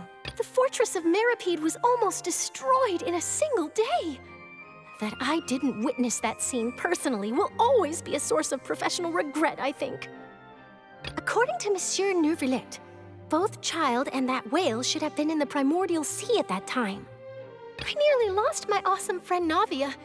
To be honest, that still gives me shivers. The words of someone as extraordinary as a witch can probably only be truly understood when something surreal happens to you.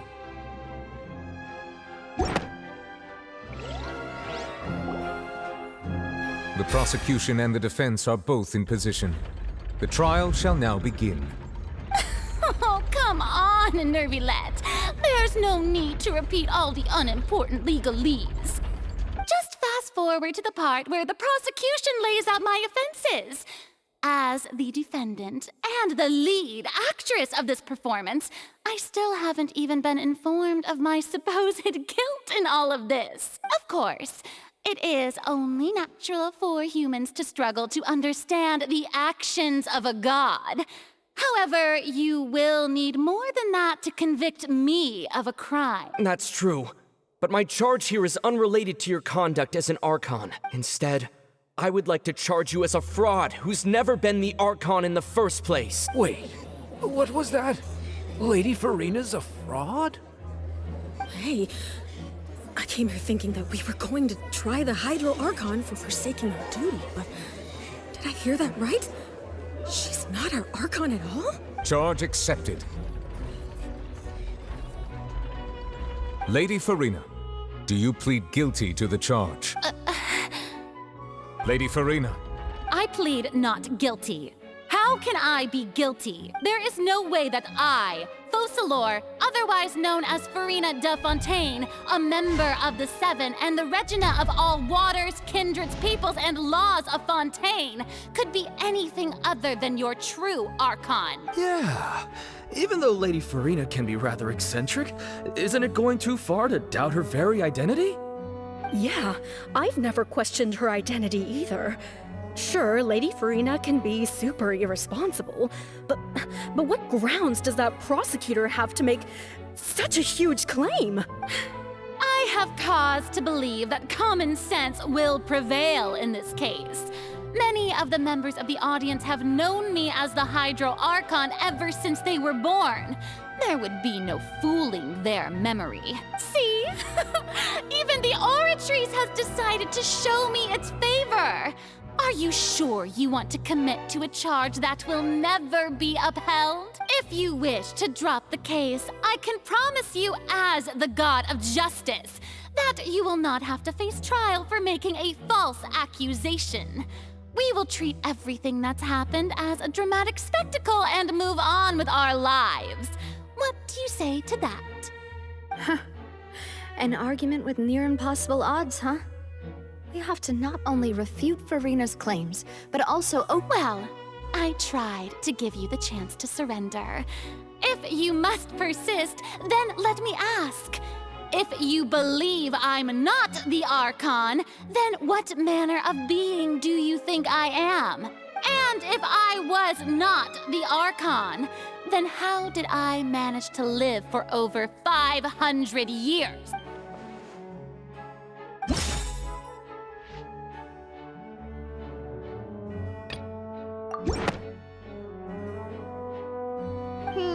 That doesn't sound right.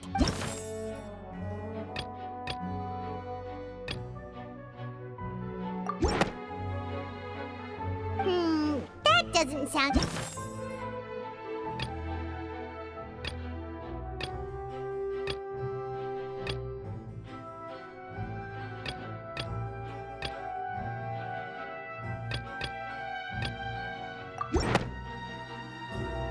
First of all, you may be a member of another long-lived race, which would allow you to naturally possess an extended lifespan. And second of all, even if that wasn't the case, there could be other ways to extend your life. Who gave you that idea? Was it the knave? You'd sink so low as to use a harbinger's words against me. A curse?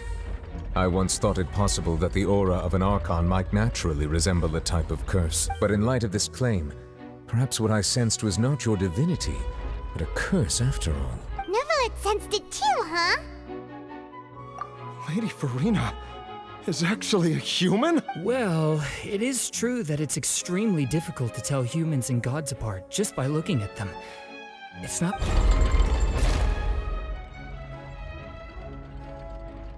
Well, don't start celebrating too early now. Even if I have been carrying a curse like you said, how does that prove that I am merely a human being? Besides, Everyone knows that the main difference between a human and a god is the possession of authority.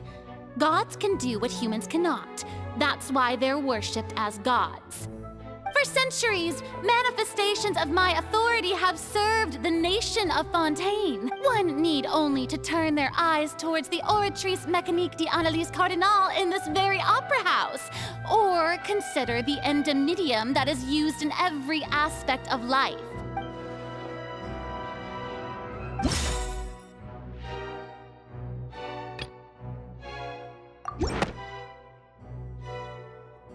You tried to reference the Oratrice, but weren't you as confused as all the rest of us when the Oratrice declared Child to be guilty without any proof? Otherwise, you should have come up with a good explanation for that by now. Didn't I make myself clear at the time? The decisions of the gods are naturally difficult for humans to comprehend. There is no need to provide an explanation. Lady Farina, I believe a reminder of your current circumstances is in order. While the court is in session, the principles of justice and the law must come before all else. While you are an Archon, you are also first and foremost the defendant in this trial. You will prove yourself unable to defend against the prosecution's charges if you continue to withhold vital information against the rules of the court. I never thought you'd use that kind of rhetoric against me. That was no trick of rhetoric, Lady Farina. I've merely reiterated the rules of the court. Rules that all should respect and follow. So, you neither knew why Child was declared guilty, nor did you understand the structure and operations of the Oratrice. Instead of having been created by you, the manifestations of authority you mentioned have been made by the real Hydro Archon, haven't they? The real Hydro Archon? Well, now you're really losing me. It is true that I did not know why the Oratrice gave out a guilty verdict that day. But the Oratrice handed out that verdict unilaterally, and it has been operating independently ever since it was first created. You can't argue that just because a divine creation is flawed, that the god behind it must also be no god at all. She's still throwing out all kinds of excuses. Seems like she's confident that we won't be able to produce proof that she has no power over the Oratrice. My power as an Archon. There are many ordinary citizens in the audience. How can I just carelessly demonstrate the formidable power of an Archon? If that poses a concern, I'm prepared to extend my protection to the audience. You don't need to go that far. Aren't you the Hydro Archon? Or is it that you can't even wield the power of Hydro, much less the authority of a god? Indemnitium! Yes! It's all because of Indemnitium! All Archons derive their power from the faith of the people, and I've converted the people's faith in justice into Indemnitium. Thus did I give up all of my divine power to provide everyone with energy for their daily lives. Have you ever seen a more magnanimous god? Isn't that a huge stretch? Yeah, no matter how generous an Archon can be, how could they give up all their power? Can a god with no power even still be called a god? It seems like nobody's buying Farina's excuse. Hey, come now, everyone. Please don't stare at me as if I was a liar. I'm still the same Farina you knew, right? The one that you loved. Please, you've got to believe me. If what the prosecutor said is true, she really has committed a grave offense. Did she deceive all of us? And all of our parents and grandparents too? And all of our ancestors? Ever since they were born? Enough! That's enough. Tell me then, if I'm not the real Hydro Archon, then who is? If you have no evidence of another Hydro Archon's existence, nor can you find anyone who can back up their claim to be such, then what grounds have you to say that I'm not actually the real deal? Wow, she came up with yet another argument. How can we refute her now? Seems like she really doesn't want to give up.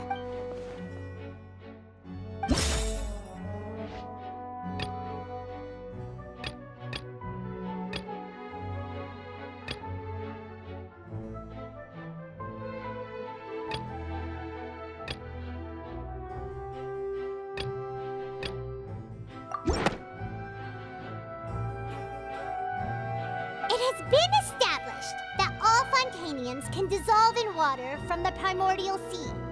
And that means... Since you insist on claiming to be a god and not a human, then there's a method that you can use right here and now to eliminate all suspicions of you being the latter.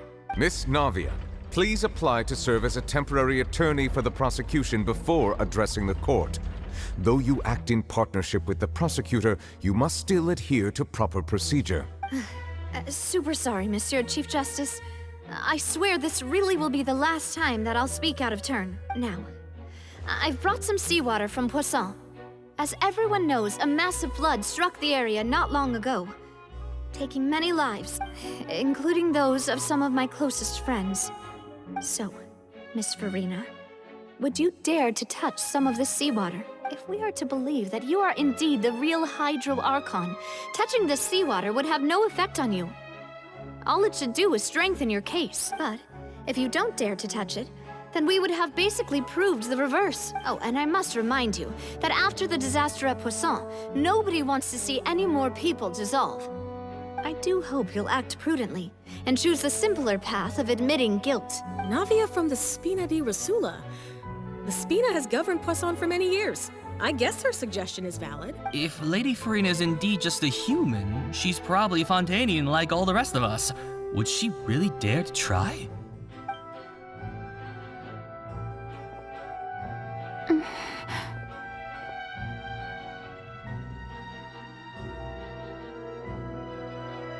Lady Farina, this test has been unilaterally proposed by the prosecution.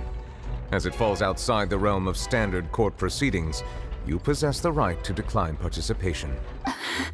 Well, of course he had to tell her that. But refusing to participate is basically the same as a confession of guilt. She's just staring at the water without saying a single word. It really does seem like she's quite terrified of it. That could only mean... What's going on? Is she really planning to... that's not what we thought she would... Due to the inherent risk of the test, Lady Farina, you may... Hey!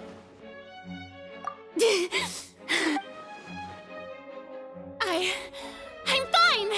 Look at me, everyone! My hand is still here! I haven't been dissolved! Will you believe me now? I really am your Archon! I'm nothing like a normal human who would fall apart as soon as they touch this water! Really? Was this not the most obvious thing in the world? Miss Siegewin? If you're present, Miss Siegewin, please come forward and attend to the defendant. Siegewin? Don't be nervous. It'll just take a few seconds. Let me see. That should be enough. Please announce the results of your evaluation to the court, Miss Siegewin. As everyone doubtlessly saw, Miss Farina was displaying symptoms of hyperventilation and flushed skin. These indicate that she was experiencing the adverse effects of exposure to primordial seawater. The extent to which she was affected is the same as other humans when exposed to primordial seawater of a similar concentration. Thank you, Miss Siegewin. Lady Farina, you may return to the defendant's stand. Oh wait, what did she just say? I didn't get dissolved! Shouldn't that be enough to prove my innocence? Well, considering your tendency to run from your problems, we did originally prepare a direct sample of the seawater around Poisson. However, after extensive discussion, we exchanged it for a sample that is not concentrated enough to dissolve an actual human. After all, on the off chance that something entirely unexpected might occur, we don't want anyone else to lose their life to the sea. Yeah, so out of regard for Farina's life, you secured a low-concentration sample and asked the head nurse to serve as an expert witness. It's a great thing that the direct sample wasn't actually used. Farina could have... I can't believe...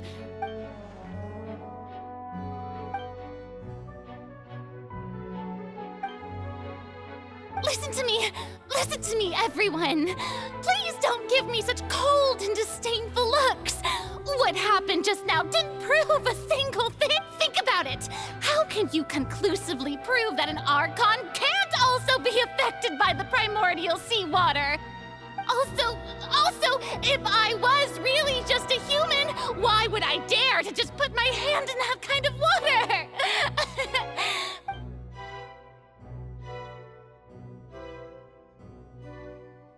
Please, anyone, just listen to me! I swear, I really am your Archon!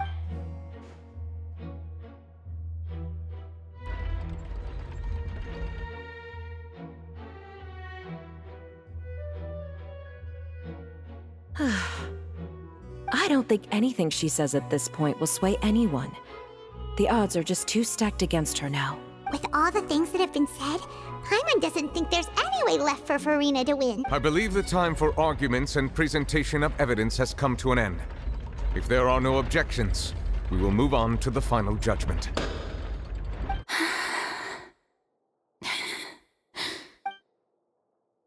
I don't think anything she says at this point will sway anyone. She's too stacked against her now.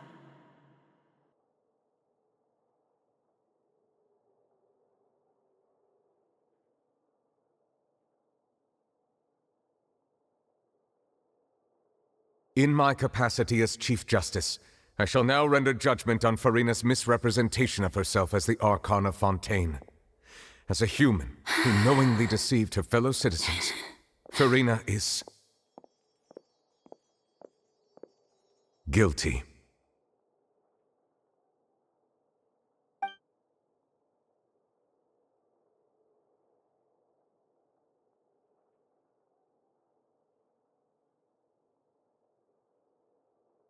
We shall now turn to the Oratrice Mécanique d'Analyse Cardinale to render the final verdict on the charges.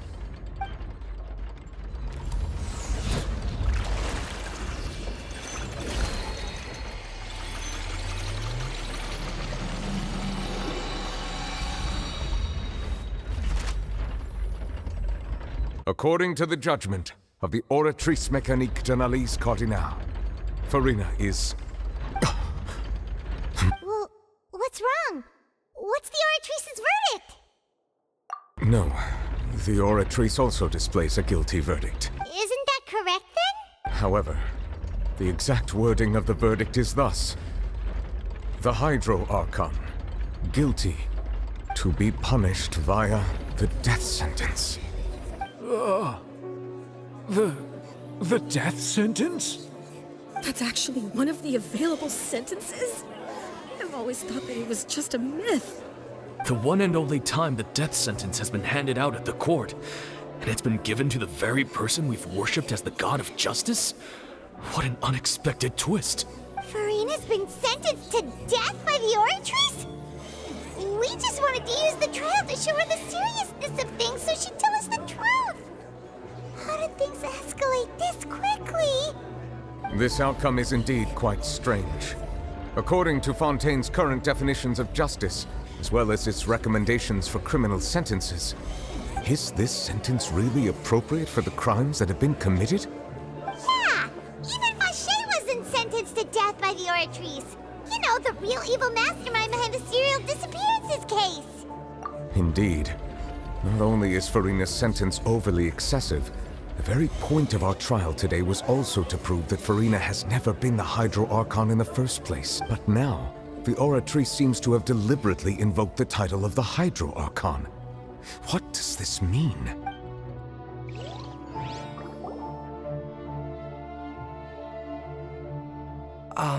Excuse me, if I may interrupt. Is the trial still going? Fremine! You finally made it. I assume this means you've completed your mission? Mm-hmm. Any mission Father assigns to me will always be top priority.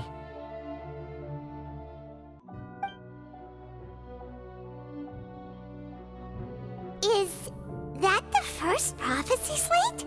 Huh. So the knave privately arranged for Fremine to try and find the missing slate. I looked everywhere and finally found it at the bottom of the sea. It took me a long time to get around some dangerous stretches of water. But has the trial already concluded? Then doesn't that mean I've come too late? Oh no. Father will be disappointed in me. Thank you for your hard work, Mr. Fremine. Please allow me to review the record left on the slate. Traveler, I believe that you have already seen the other existing slates, and would like you to come here and confirm their contents. Huh? So what do you see? What is it? I believe I have now made sense of the Hydro-Archon's crime. It has to do with Fontaine's lost history. Huh? Isn't the Hydro-Archon just guilty of deceiving her people? Oh, wait, no, that's Farina, and we've already proven that she's not the Hydro-Archon. So when you say Hydro-Archon, do you mean the real Hydro-Archon we've been kinda talking about? In truth, everything that you've encountered in Fontaine up until this point can be traced back to the contents of these stone slates. However, I'm uncertain as to how much sense they currently make to you. Okay, let's try to recall the contents of the other 3 stone slates. Paimon will do her best to help you remember.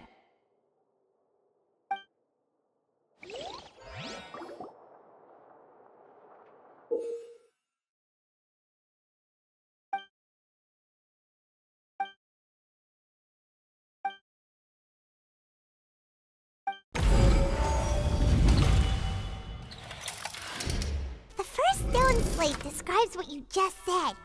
It seems to show the previous Hydro-Archon using her divine power, and then the Oceanids turn into humans. Does that mean that Fontainians are transformed Oceanids?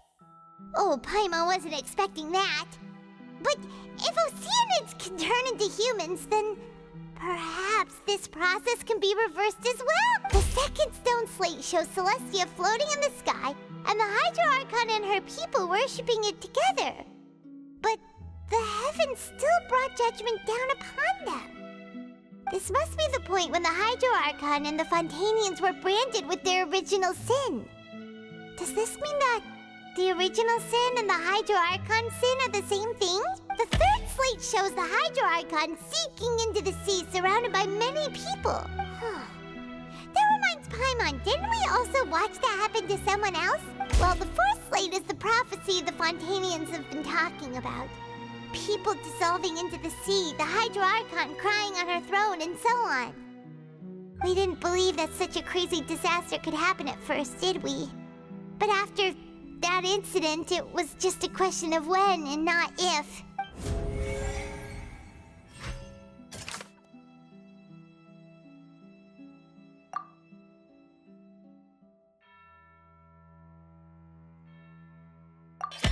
We know from the case of the serial disappearances of young women that Fontainians can be dissolved in primordial seawater, and the first stone slate tells us that long ago, the Hydro-Archon used her power to turn Oceanids into humans.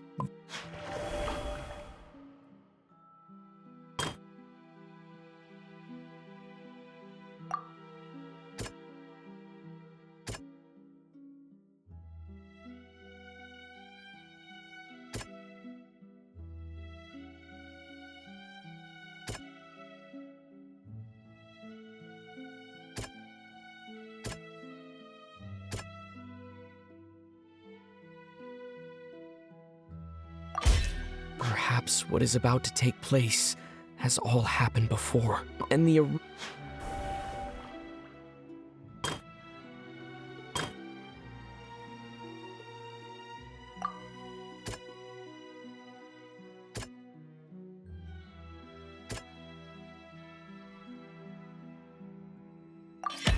it's not as simple as falling into the sea. The stone slates show the people gathered around the Hydro-Archon in the sea.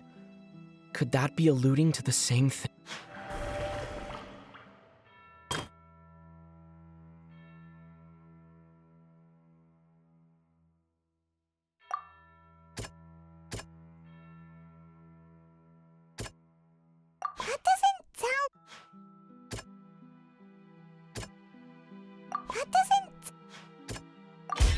The prophecy from the stone slates found its way into society, but not many people. The fortress of Meropide was nearly flooded with primordial seawater, which we know can cause Fontainians to dissolve.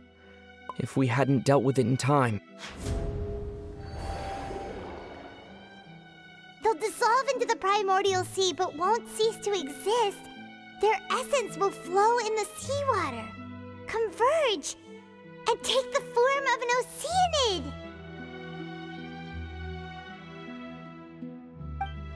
The Hydro Archon was sentenced to death in court, shocking everyone present. Perhaps this means that her sin was actually Fontaine's original sin. Navia fell into the water inside those ruins, and she nearly dissolved.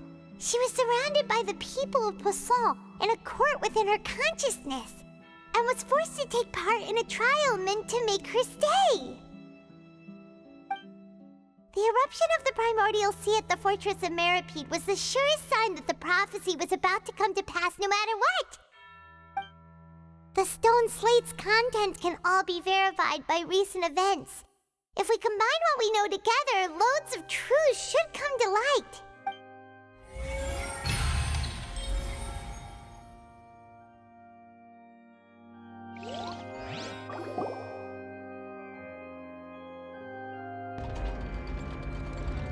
Huh?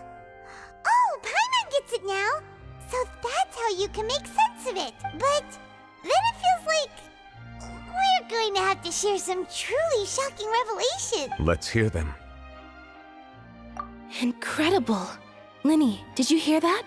We're not real humans. All Fontainians were originally created by the late previous Hydro Archon, with Oceanids as their basis. The evidence for that can be found in how only Fontainians could dissolve in primordial seawater, and how all the girls Vacher dissolved were also turned into Oceanids. Oh, and according to Navia, when she was about to get dissolved, she also saw everyone gathered around for a trial, all of them in the shape of Oceanids. Indeed. Yeah, and it follows from the content of the first slate that she probably angered Celestia by creating humans without prior permission. That could also explain why the Oratrice judged the Hydro Archon to be guilty. It's to account for that ancient sin. The Hydro Archon's true sin was creating us? And yet, after many hundreds of years, the Hydro Archon's creations have turned around to try to judge the Archon within the Opera Epiclese. The twists of history are often the most unexpected of all. Yeah, isn't the image here just like when Navia fell into the sea? So wouldn't it be trying to show the image of the Hydro Archon also falling into the sea once the prophecy has been fulfilled in the fourth slate? In the end, the people will all be dissolved into the waters, and only the Hydro Archon will remain weeping on her throne. Only then will the sins of the people of Fontaine be washed away. Did Paimon get all that right? You've made some keen deductions. I must say, given how much you still don't know, it is impressive that you've already managed to connect so many pieces of the truth. However, while you were able to decode all the information on the slates, they've also been etched with an additional layer of hidden information using a different power source. When we were at the ruins, I tried to decipher the hidden information recorded in the slates. But since we only had 3 slates at the time, I was unable to come to a full conclusion. Now that the slate collection is complete, I shall make another attempt to decipher the narrative recorded within. If everything goes well, we should finally be informed of the unadulterated truth.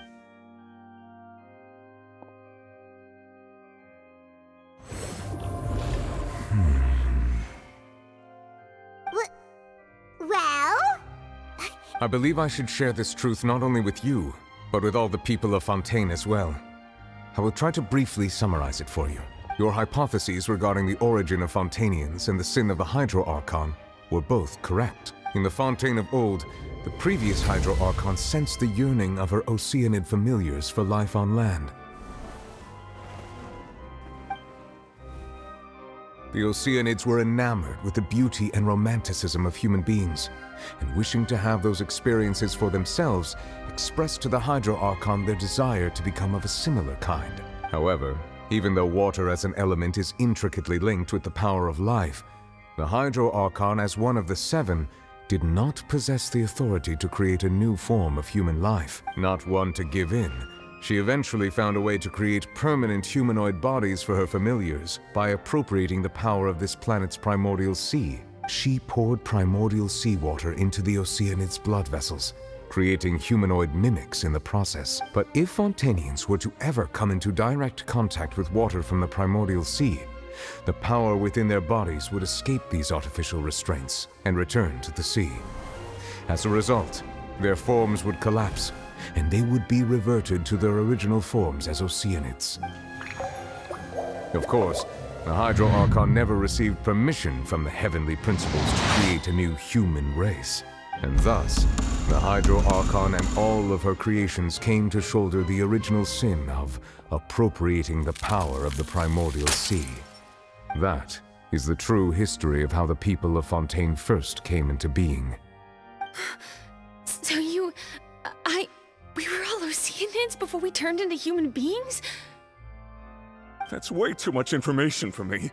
I think I'm just going to pretend that I never heard a single thing. Wait, but if that's the truth, we can't let the Hydro Archon be sentenced to death. After all, her only sin was creating us. This really might be too much information for your regular Fontainian, but it does answer a lot of our questions. Alas, your hypothesis regarding the third and fourth stone slates was inaccurate. The slates' respective positions are, in fact, correct. A key point of the visual on the third slate is how all the individuals depicted in the water are humans. They have not been dissolved, which implies that the water depicted in this slate is not water from the primordial sea. The nation of Fontaine is the nation of Hydro, as well as the nation of trials and justice. Instead of being the literal element, the water in the scene symbolizes judgment and justice. You may also recall Navia's experience. When she fell into the sea, her consciousness was surrounded by that of many others who intended to hold a trial to determine her fate. Therefore, the meaning of the third slate is that the people of Fontaine shall try the Hydro Archon at the court of justice. Yes, it refers to our present situation. I think I'm following now. So, what you're saying is, even though we decided to put on this trial to avoid fulfilling the prophecy, in truth, everything we've done has happened exactly as the prophecy foretold. So now, it seems, we're the ones making sure it comes true. What should we do? Huh. No matter what, the prophecy will be fulfilled. Is this what it feels like to be a prisoner of fate? If that's the case, does that mean the scene in the fourth slate will also be fulfilled soon? Traveler, I would like to point out another small fallacy in your deductions. About the fourth slate, you probably thought that the eruption of primordial seawater beneath the fortress of Meripede served as the surest sign that the prophecy was about to come to pass, yes? However, I believe that rather than being a sure sign, that eruption could in fact only be a small warning of something far worse to come. As for the root cause of the catastrophe, I believe you've already encountered it once before.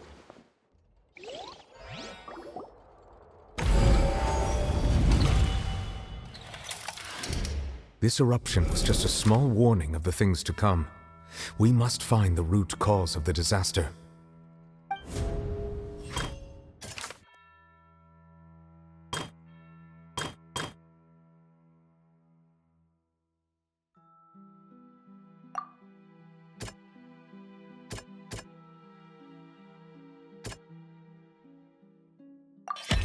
It was both dream.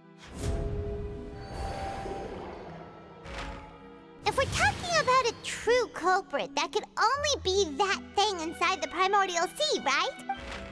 The truth, the original sin, the trial, and the root cause of the disaster.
So we've met it at last.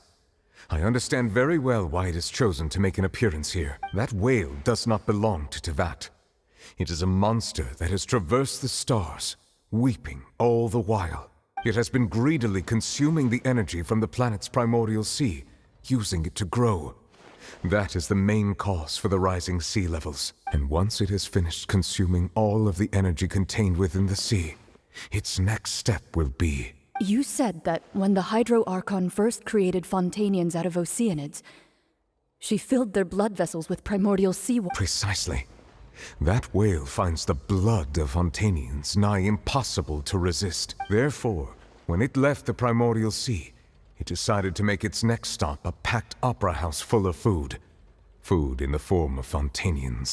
We just barely managed to push it back, right? In that case, won't it come back to target the people again, once it's managed to recover its strength? That is correct. Indeed, it is more accurate to say that we should thank that Harbinger for buying us some time. Without him, the whale would have likely come onto land far sooner. From the way he looked, he must have been fighting the creature for quite a long time. That battle maniac.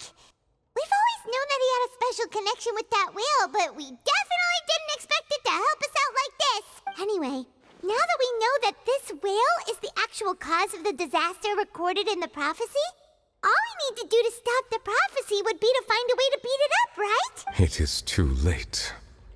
It had already absorbed too much of the primordial sea's energy before we could notice it. At this point, it has become practically integrated with the sea itself. Even if the entirety of Tevat were to be destroyed, it could still survive and swim off towards some other world. That's not something I will accept. We've already done everything we can, and we even found the true culprit. We've come so far. You can't just tell me that the last hurdle is some impossible foe. That's just not fair.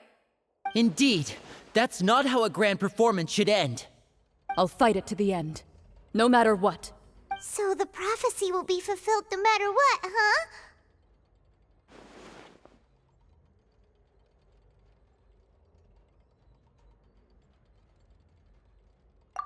The prophecy. Yes, what has been prophesied will be fulfilled. You may view such things as the history of the future.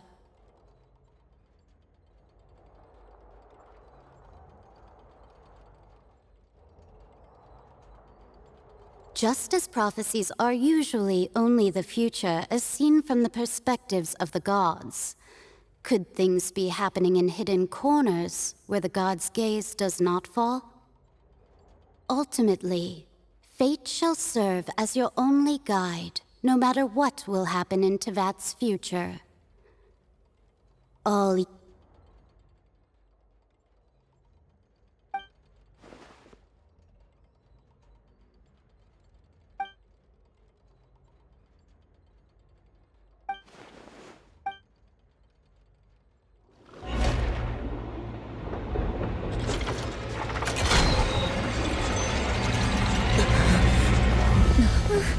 What's happening with the oratories? I believe it is preparing to carry out the death sentence.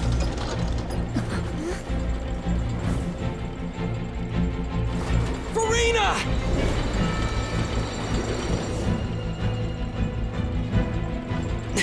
No, I still need answers.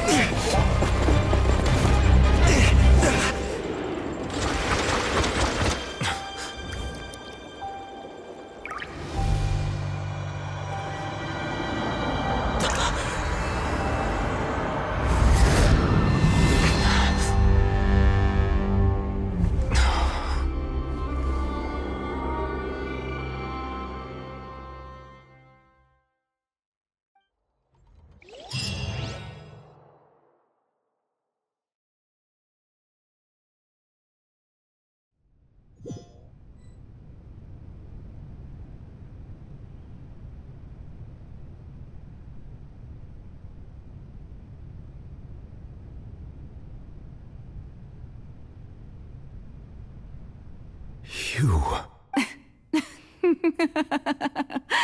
Sorry.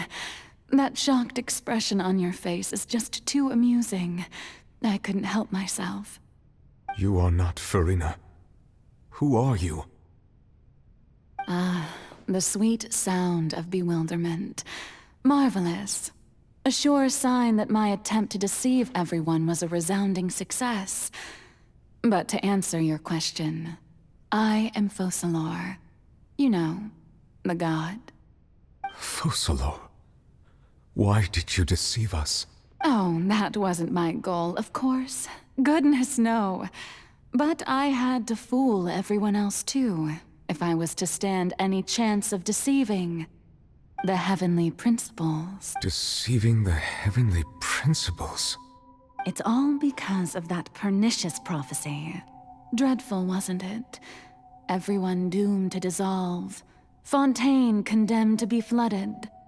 One was not amused. In fact, one was positively bemused when that problem was thrust upon me by my dearest predecessor. That's the former Hydro-Archon Egeria, for the uninitiated. It hardly gets more disastrous than a preordained national catastrophe, now does it? She knew full well that the prophecy would surely come to pass. And as one of the seven, she also knew full well that one defies the heavenly principles at one's peril. So yes, as you have no doubt surmised, it was a rather impossible situation that I found myself in. I spent a terribly long time mulling it over, alone on the ocean floor. And I was almost growing barnacles by the time I finally realized there was only one possible solution to this confounding conundrum. I had to outwit the heavenly principles, allow the prophecy to be fulfilled, ostensibly at least, while saving everyone at the same time. I'm a genius, I know. I can only assume that's why Egeria chose me as her successor. Although, looking back now, it was hardly the inheritance one dreams of. Between the task of saving the nation, the quotidian duties of the Hydro-Archon, and not to mention the original sin of creating a new race of humans, I dare say she left me quite a colossal mess to clean up. But one can only play the hand one is dealt. I did not choose this, any more than I chose to be one of her Oceanid familiars. So you were also once one of the Oceanids, transformed into a human by Egeria's hand. Yes, I was. I always dreamed of becoming human. And I still do, even now. In my eyes, to be human is to be part of the greatest opera ever known. After becoming a god, I separated my divinity from my body and spirit, leaving behind only a self that was as naive and bewildered as my past self on her first day as a human being. The me you see before you now is that divinity.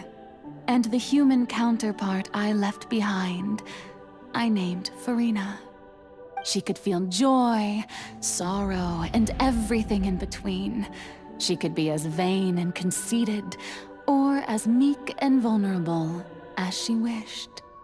Her strengths were of a kind only a human could possess, as were her shortcomings. But in my eyes, Farina's humanity was what made her perfect. She was perfectly human in every way. The person I always wanted to be. Anyway, so then I cursed her. All part of the plan, of course. The plan to deceive the heavenly principles. Do you still remember the final scene of the prophecy? The Hydro-Archon alone, weeping on her throne. In order that the prophecy might appear fulfilled, I invited Farina to be an actress, to play the part of the Hydro-Archon in the prophecy. Under the curse I placed on her, so long as I, Focalor's divinity, continued to exist, she could not die. But nor was she free to live her life in the pursuit of happiness. Instead, she was forced to take the stage in the opera house, to embrace the role of leading lady, to forever play the part of the god from the prophecy, all to create a deceitful appearance of that prophecy coming to pass. I suppose now you probably understand why your court is called the Opera Epiclese. But Farina is only human, isn't she? Even though she has had a long life, her mind is no stronger than that of any other ordinary human being. I cannot begin to fathom what she has had to endure. It must have been torture for her. It has indeed. And although she is, in a sense, me in human form, I most definitely owe her an apology for it. It's been 500 years, and all along, she's been playing her part in the most unimaginably long, unbearably lonely, and agonizingly painful opera of all time.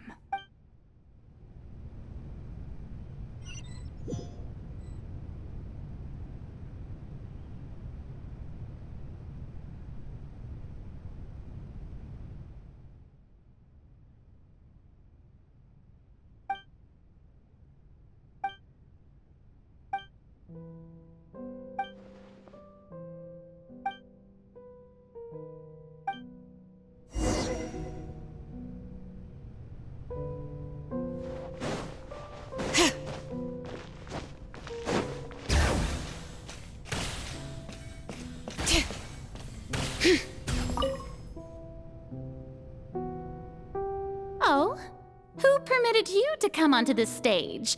Now, I understand your admiration for my august self, but I must ask you to keep to the rules. All right. It is not my intent to reprimand you. There is no need to state your name. Just be off with you. Do not distract me from my performance. Oh, do not jest. Can you not feel it? I am Focalor. The eyes of countless Fontainians are upon me. I must, at all times, display the utmost elegance and nobility.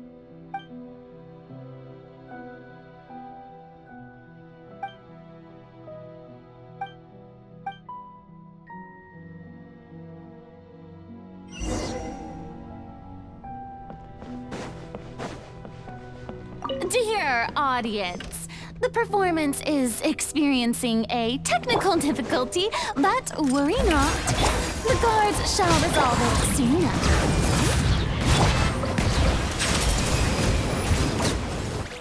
Hey, what gives? The audience is still watching me, you know. Guards? Wait, where are the guards? Guards!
Farina. Huh?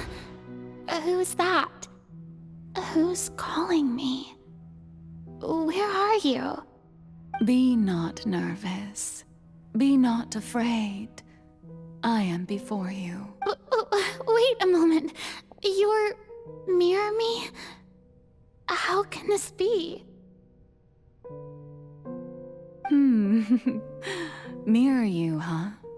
You know what? That's not bad. Let's go with that. Mirror me. What do you wish to say? The prophecy.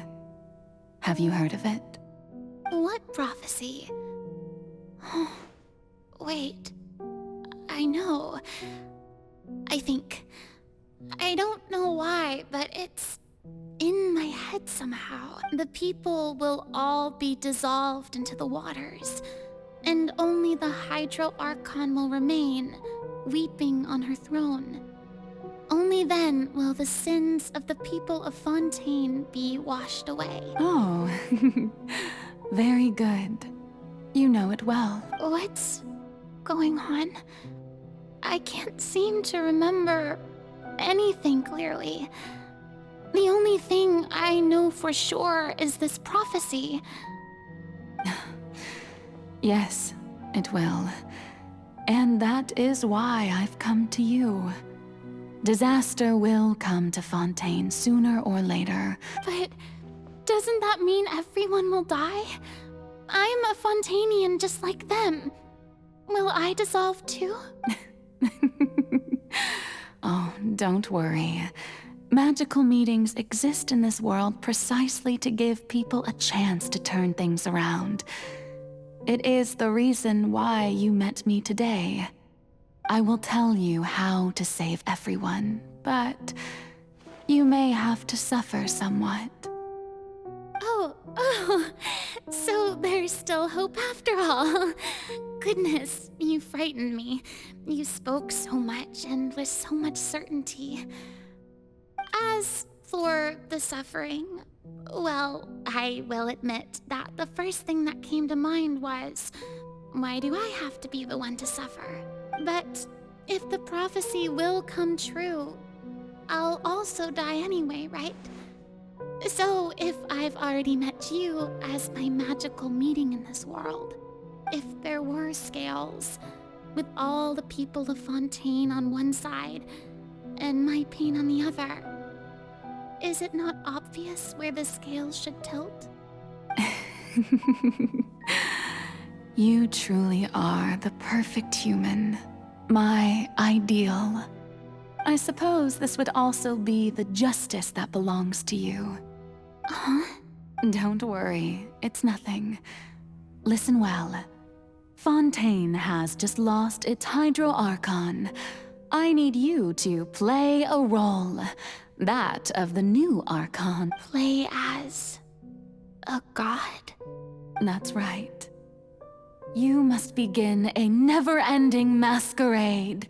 You must never let anyone suspect your identity. If you can keep it up, then I shall have my way of defying this prophecy. But should your identity be revealed, then all hope will be lost. But how will I do this? A human assuming the role of a god without being exposed. Don't worry. What you must do is not to turn yourself into a real god. You simply need to play the role of a god as humans imagine them to be. Being a human yourself, I'm sure you already know what such an entity would be like. Remember, your true challenge will not be pursuing divinity, but contending against humanity. I'm still not sure I understand, but I'll try.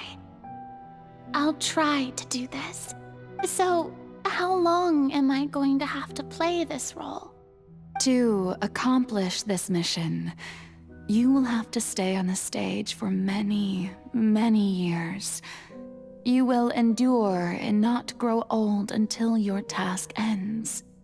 But I promise you, all will eventually end in a magnificent and dramatic trial, and everyone will be saved. A trial? Huh. How exciting. I'll...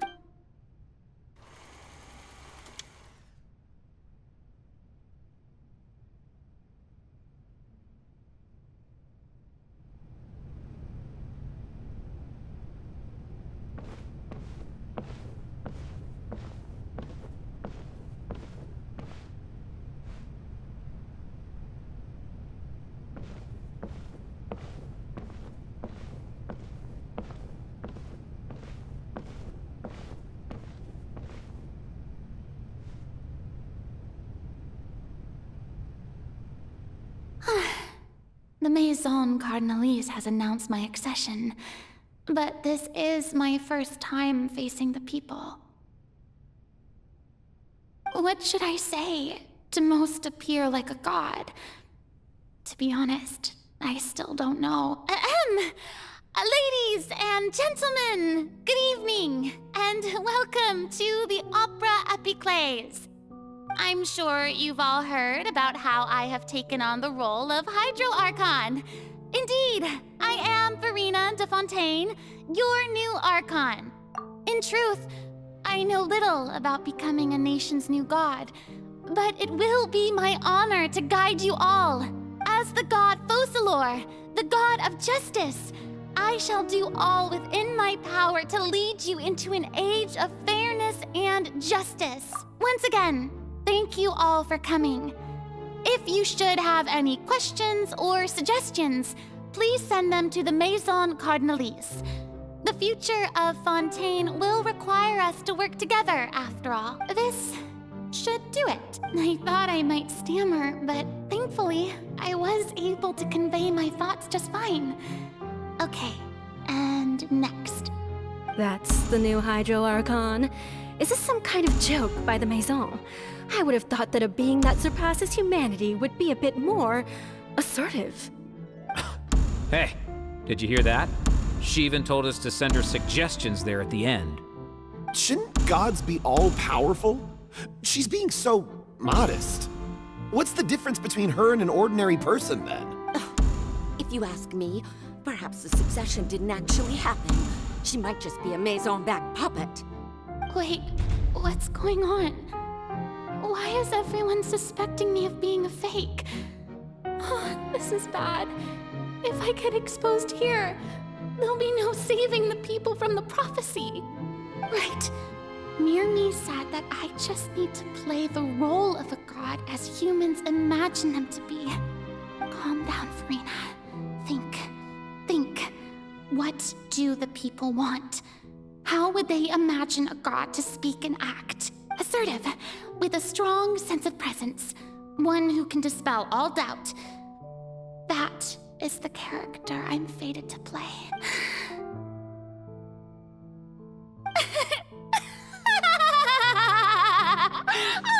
Oh, very good, my people.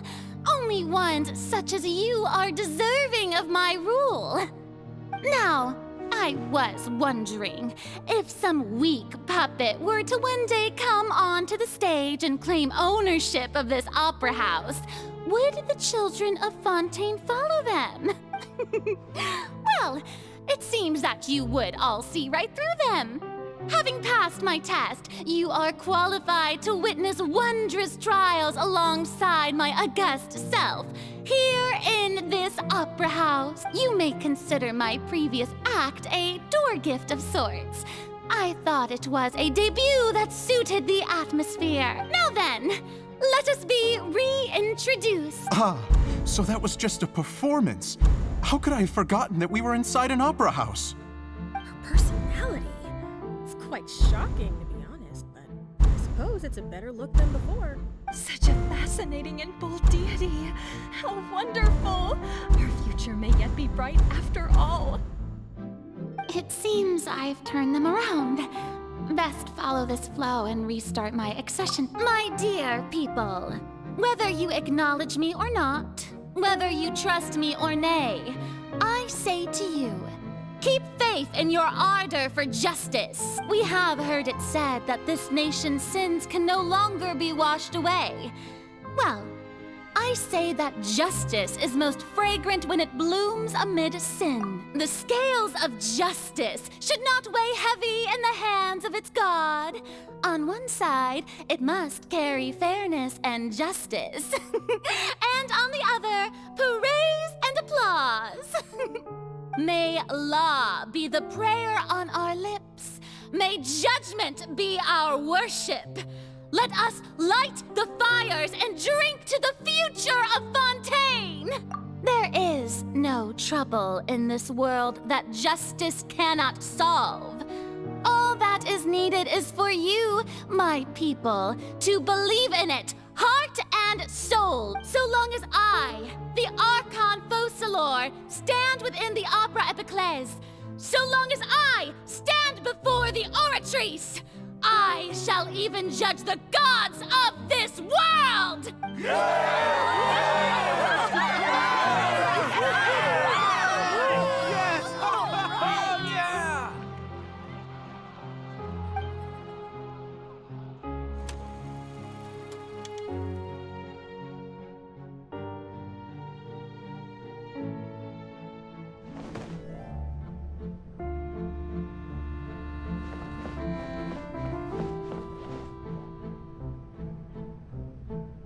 Lady Farina, here are today's case reports, as well as a summary of the follow-up for your perusal.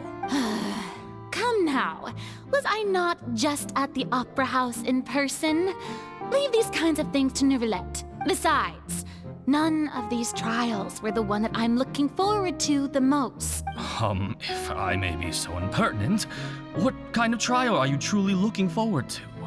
A magnificent, dramatic, and wondrous trial. A trial to end all things. How could you hope to understand? That's true. I fear I lack the ability to grasp your divine thought, Lady Archon. No need for fright, and do not take what I said before too seriously. Go now, do your duties. The trial I await. It will come one day.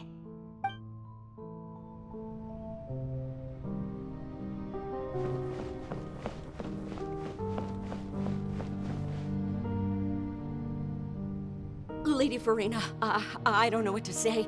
Thank you for agreeing to see me. No need to thank me. Or rather, thank your own sense of perseverance instead. Long have you stood in line to meet me, have you not? Oh, I'm afraid that's just an inevitable consequence of my divine charm. All right, Deoteria, is it? How is your son's illness? You remembered me, and you knew of my family, too. He is doing much better now. In fact, he is far more of an ardent believer than I. He was the one who forced me to seek an audience with you, and to bring your words back to him. Oh, good. Very good. If this should happen again in the future, please do not hesitate to come and tell me. Going down to citizens' homes every so often, while not usual practice, should serve as a fine change of pace. You're such a gentle and wise god. Thank you once again, on behalf of my son.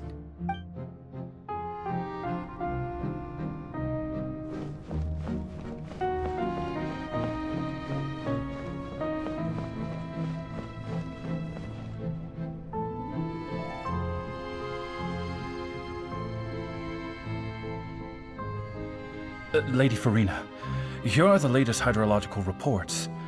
As for the specific parameters you asked to take note of, I'm afraid things still don't look good. I see. It's as I thought then. As your god, I did already expect this, but I wanted to see how far your human wisdom would allow you to analyze it. All manner of signs indicate that the prophecy will still come to pass. Forget it. That's not something you need to worry about right now. Well, as I understand it, the Fontaine Research Institute is also trying to find a way to counter the rising water levels. Really?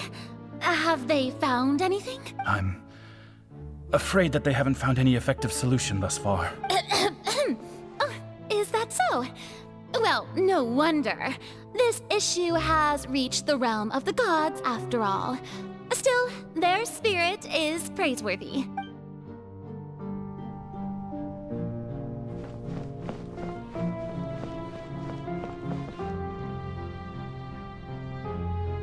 The day is finally over. I haven't had a moment to breathe this whole time, but it's good to see that everything's getting on track. There are no longer any voices of suspicion. Maybe this is fine. I just need to keep going, and everyone will be safe. All right, Farina, don't think too hard about this. You need rest.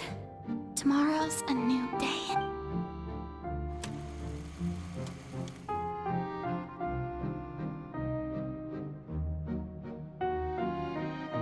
Lady Farina, here are the new trial reports for the latest cases, as well as a summary of the follow-up. There'll be no need for that. I've seen them already. Lady Farina, I've waited so long for this chance to see you in this manner. Indeed, my dear, loyal citizen. This joyous moment is an honor for us both. Lady Farina, we're detecting significant hydrological anomalies near Poisson. Understood. Keep monitoring. Keep me informed should anything come up at the Institute. I don't think I let anything slip today. I must show the people that there is nothing to worry about. I just don't know when these days will end. I feel utterly exhausted. Best to rest early today.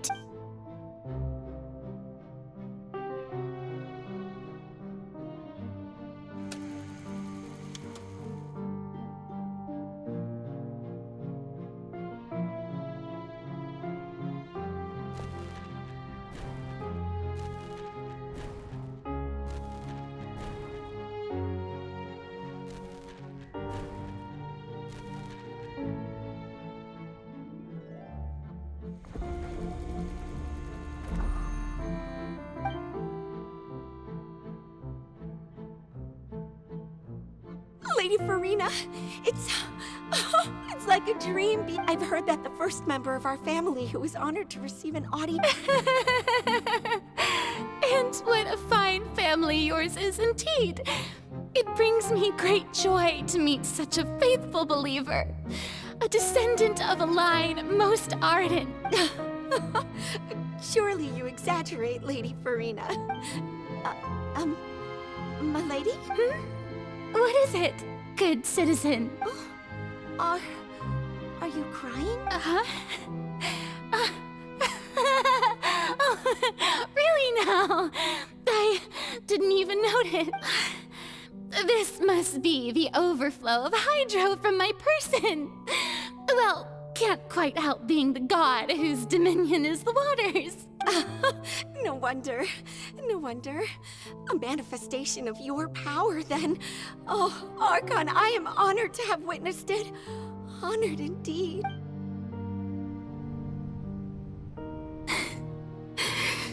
So interminable.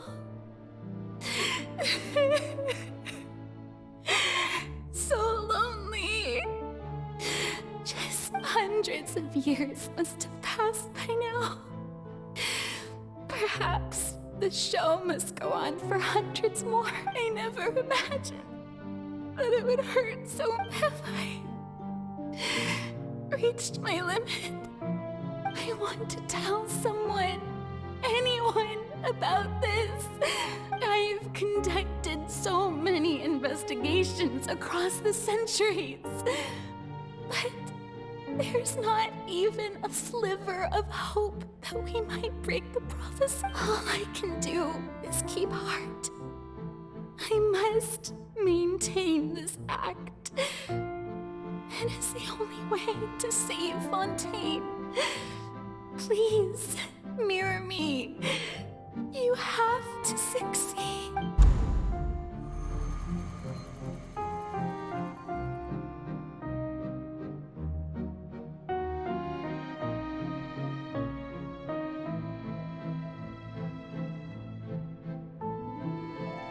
Farina, you don't have to shoulder this burden alone, although I don't know what you might be keeping from everyone. Your people are more than willing to share your burden with you.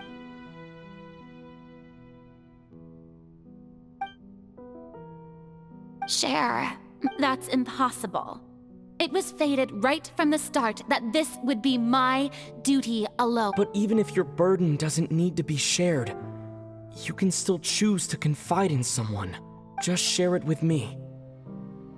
I'm what you'd call a witness. A witness? Yes, I've heard that you came to Tevat from beyond the stars, yes. And if Tevat is, in its entirety, a show on a stage, then you're just a spectator, aren't you? If that's the case... He's right. I could confide in him, couldn't I? But if things don't play out as expected, the people of Fontaine will be the ones to pay the price. No, Farina, you shouldn't be selfish. But what if it's real, Farina? You've worked so hard for so long.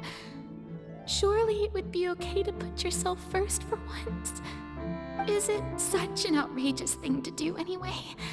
To find someone in whom you can confide your frustrations and sorrows? Surely it could not hurt. If you let this opportunity slip through your fingers, it might never come by again. Think about it long and hard.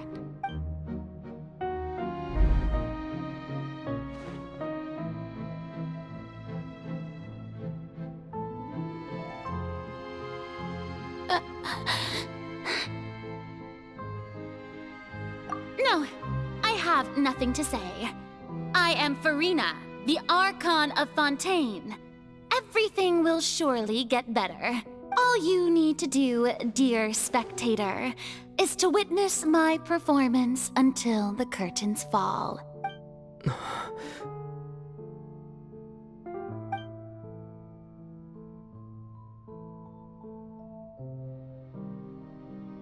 Fine.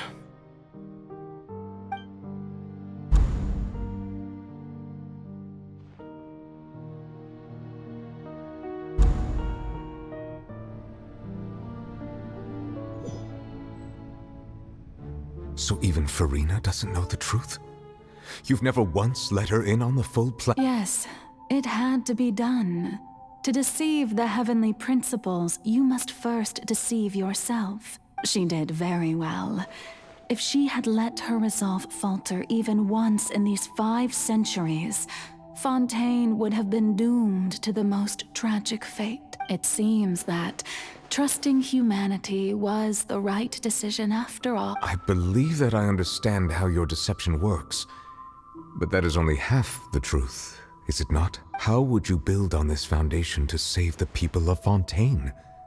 That is the most important thing. Ah, good. Of course, the Iudex of Fontaine has pinpointed the crux of the issue. I'm sure you've long sensed that the Oratrice is no simple machine, yes? I've always suspected that it had its own consciousness. And Linny did mention that he heard a human voice within the core chamber. It now seems that that person was you, hidden within the machine all along. Am I right? And then I became one with the Oratrice, taking Fontaine's gnosis with me. Yes, it would seem so, wouldn't it? Alas, your understanding of this device still lacks sufficient depth. In truth, it is no enactor of justice. It is, in fact, a device created to kill the god of justice. Oh, you have it. And to be more precise, not only will the Oratrice take down the god of justice, it will also take down the divine throne upon which she has been placed. I mean, did you think I would be the sort to enjoy peaceful repose while Farina suffered? My work over these last 500 years has been to constantly accumulate indemnitium within the Oratrice. But really, some have already discovered that only a small fraction of the energy generated by the device was ever used to provide power to Fontaine. The vast majority had to be, accumulated to enact this death sentence. It was all part of your plan then? Both the trial and the sentence? Indeed. This power, accrued over 5 centuries, could have sustained Fontainians for millennia, had it only been used for that purpose. Almost all of it has now been stored within the Oratrice.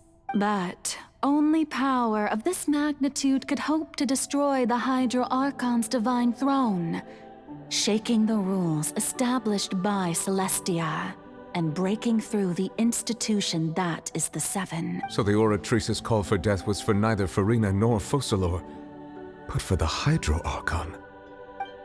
The destruction of that divine throne. If I do not misunderstand your intent, you must be...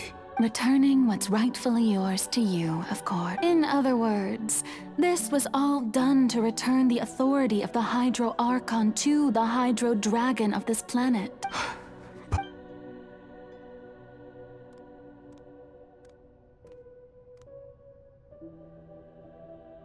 Oh, what? Getting sad again, The authority of the ancient dragons shall soon be yours once more, O Hydro-Dragon Sovereign. And this is the face you make. All you've done throughout the years is just so you can sacrifice yourself at the very end. I've never quite seen it that way, you know. Even now, I'm quite pleased at how well my deception worked.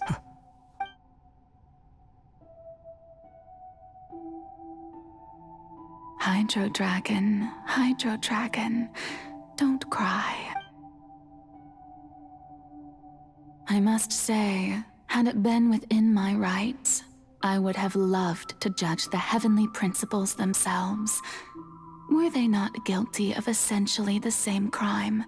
Egeria stole the power of the primordial sea, and the heavenly principles stole the power you ancient dragons possessed. I, for my part, am the god of justice. And is it not just that your original powers should be returned to you? Speaking of justice, I have always believed that justice lies in the process of pursuing human existence itself. So, if the theft of the primordial sea's might was Fontaine's original sin, then, leaving matters of procedural right and wrong aside, the descent of the Fontainians as humans and their right to exist in this world would be Fontaine's original justice. In other words, existence was Egeria's justice, and to me, justice is the continuation of that existence, defying the prophecy and ensuring that Fontaine's people shall live on. That should be the justice enthroned over all others. At this point, we, whether it be myself or all other Fontainians, have shouldered the burden of this sin for far too long. Iudex Nervillet, the highest judge in our land, when you regain your full power as an elemental sovereign, what verdict shall you pass upon us? So when I was invited to the court of Fontaine to serve as Iudex, I see now that that was your idea too, at last. I now understand the true purpose behind this position. In the beginning, I was uninterested in human existence. But these 5 centuries of living alongside them have gradually brought about mutual understanding between us. And I have even attempted to feel as they feel. You are a devious one, Focalor. Things being as they are, surely you know that I could never declare them to be guilty.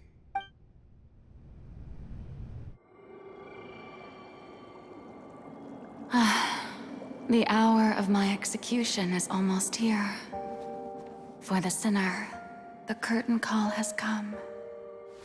I know I may not sound it, but faced with death, I find myself a little afraid.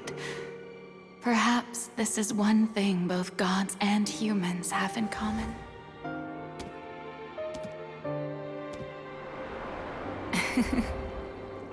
Farewell, Nervillet.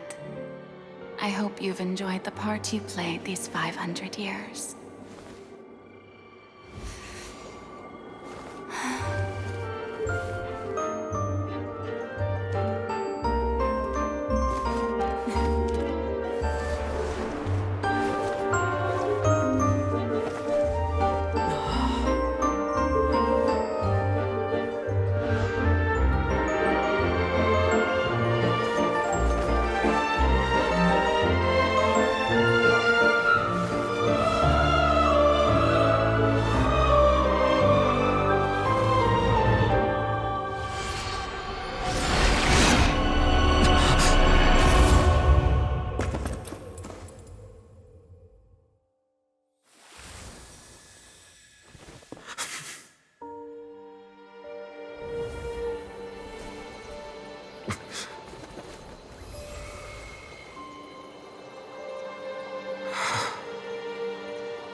I, Eudex Nuvelet, hereby declare, people of Fontaine, your sins are forgiven.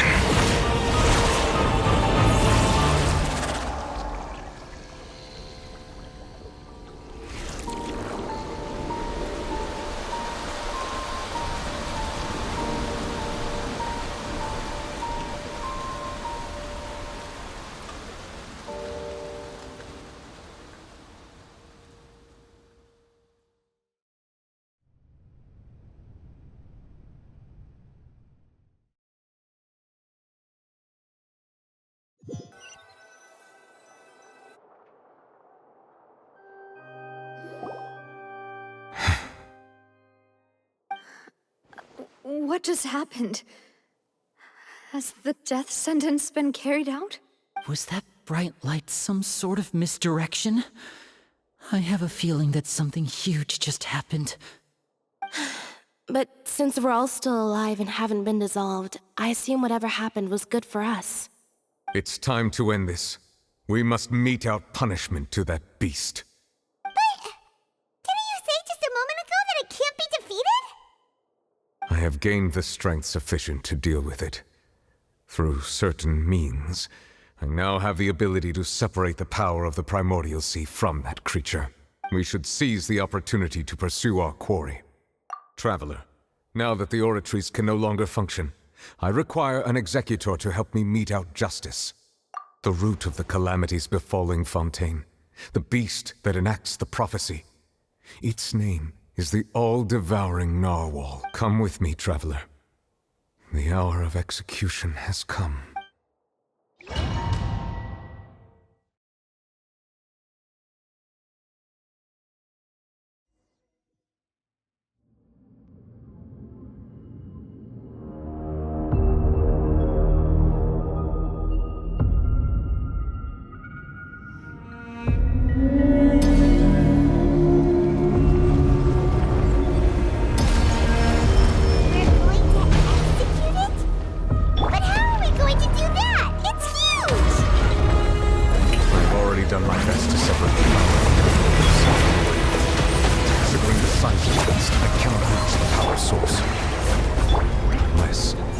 Find a way to attack it from within. Chosen Herald will drag its power with you. Shall look for an opening together.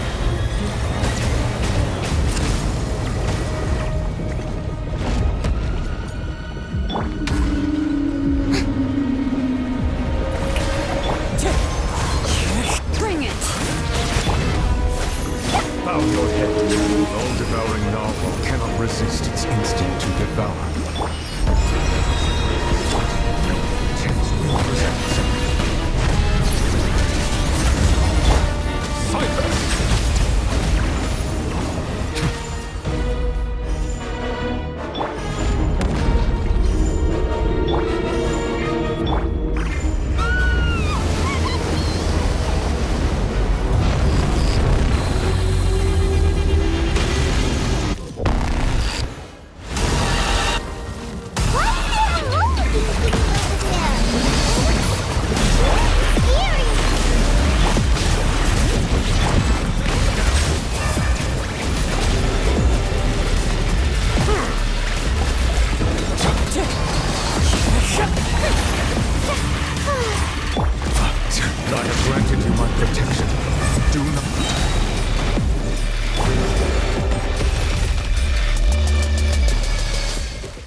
Thanks for helping with the cleanup.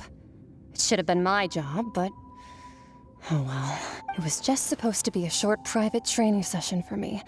I didn't think that my disciple and my master's pet would start brawling in the meantime. Well, actually, I had a feeling that it would happen at some point, but they bumped into one another earlier than I thought. What a blunder.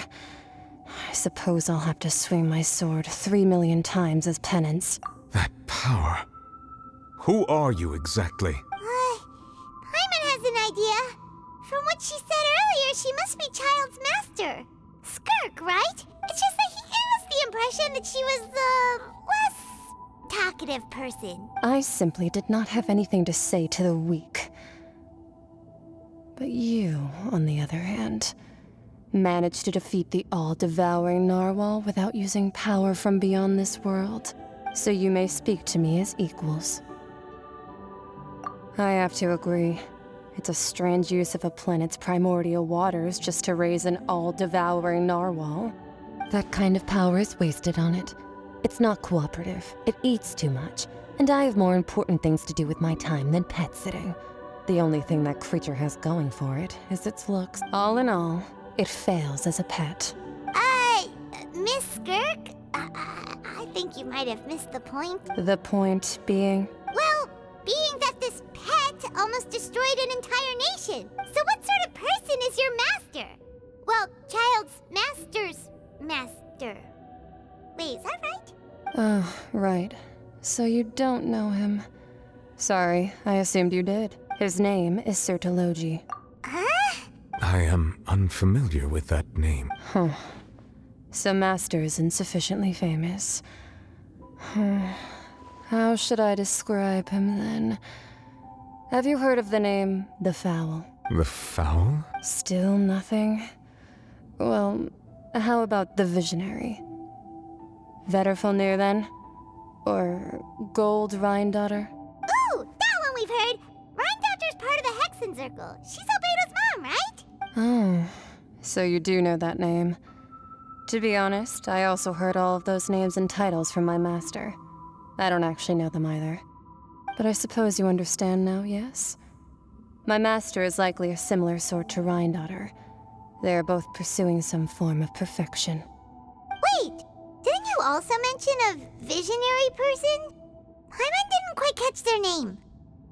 Actually, never mind that.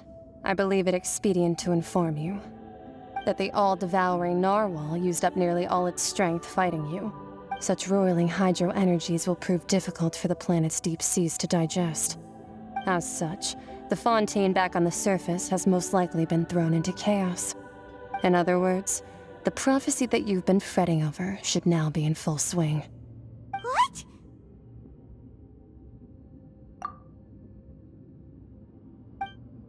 Not to worry.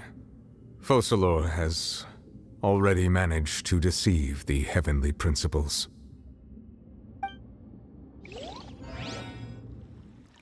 In the end, the people will all be dissolved into the waters, and only Farina will remain, weeping on her throne.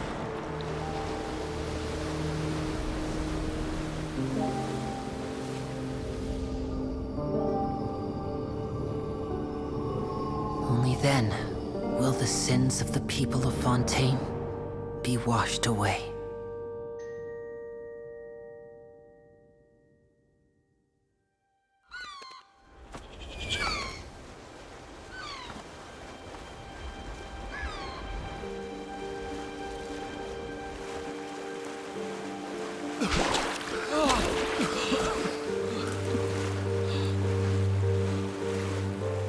Hey!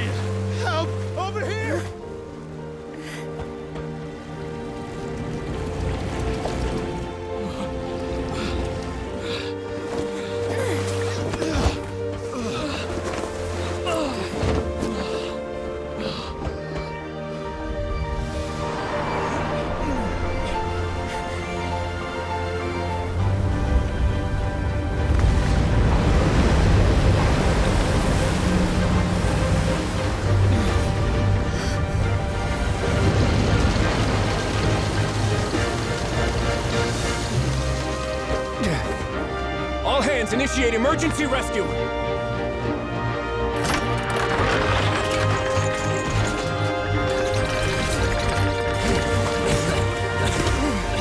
Hurry!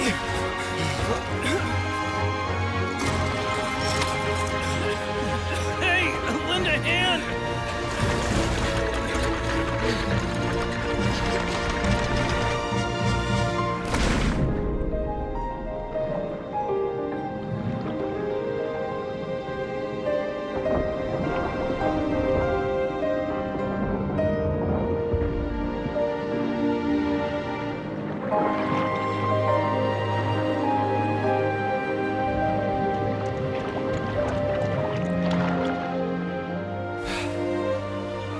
Look!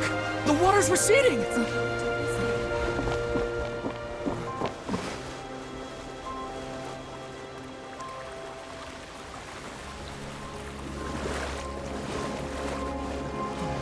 It's a miracle! Water's receding. We didn't dissolve. The prophecy was wrong. The prophecy was wrong.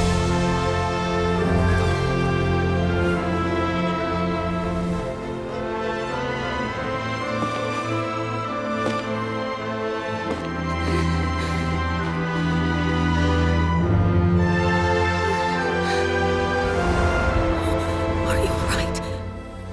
Yeah. We're saved. The prophecy was wrong.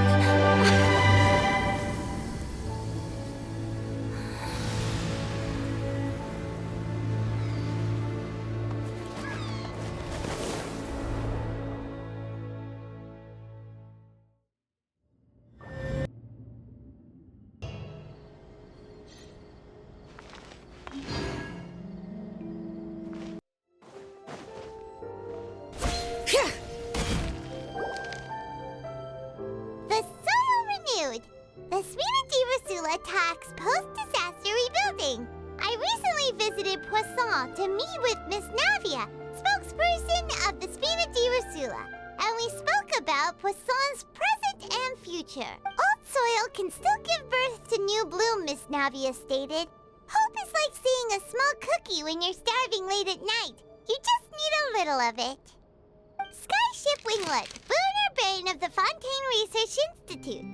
The various disputes that have arisen on account of Mr. Edwin have suddenly become a shield over the Institute, with Jurier turning out to be a once overlooked hidden gem. People always call the first researcher mad, but few know what to call the second. And should that latter person achieve a miracle, they would find it all the harder to find a word with which to classify him and his team. Wow! Paimon barely recognizes the people in the reports. Are those really Jurier and Navia? They sound like real big shots. What do you think? Pretty enthralling, huh? The Steambird's idea was pretty simple. With the disaster just having passed, we would print a free edition packed to the margins with good news to calm people down. The value for these big scoops lies in their inevitable follow-ups. We'll publish further reports and go into the stories behind those people. Edwin's assistant, Jurier, created a true flying ship, while Navia is leading people in the reconstruction of their home. I'm sure that these stories could draw even your well-traveled eye. Paimon's curious too! Wait a minute. Didn't we watch everything happen from start to finish? What's there to be curious about? And that's exactly why I'd like you to come conduct interviews with me. You're the best incubators of news, if you haven't noticed. And also, with you around, I'm sure I'll get to see that Duke. Are you sure? Hasn't he turned you down several times already? Oh, this time will be different. Come on, let's head to Poisson first, and then make a trip to the fortress. There are some things you'll only know when you get there.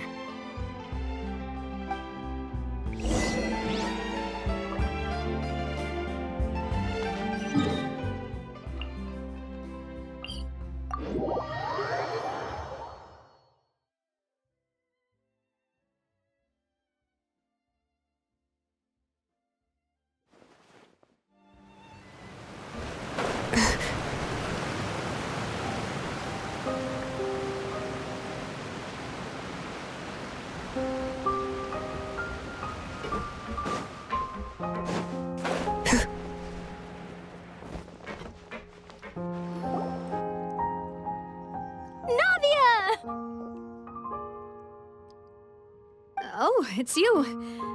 What brings you all here? Hey, we're just having a look around. I'm here to update myself on how things are going here. Oh, the Fatui are here too.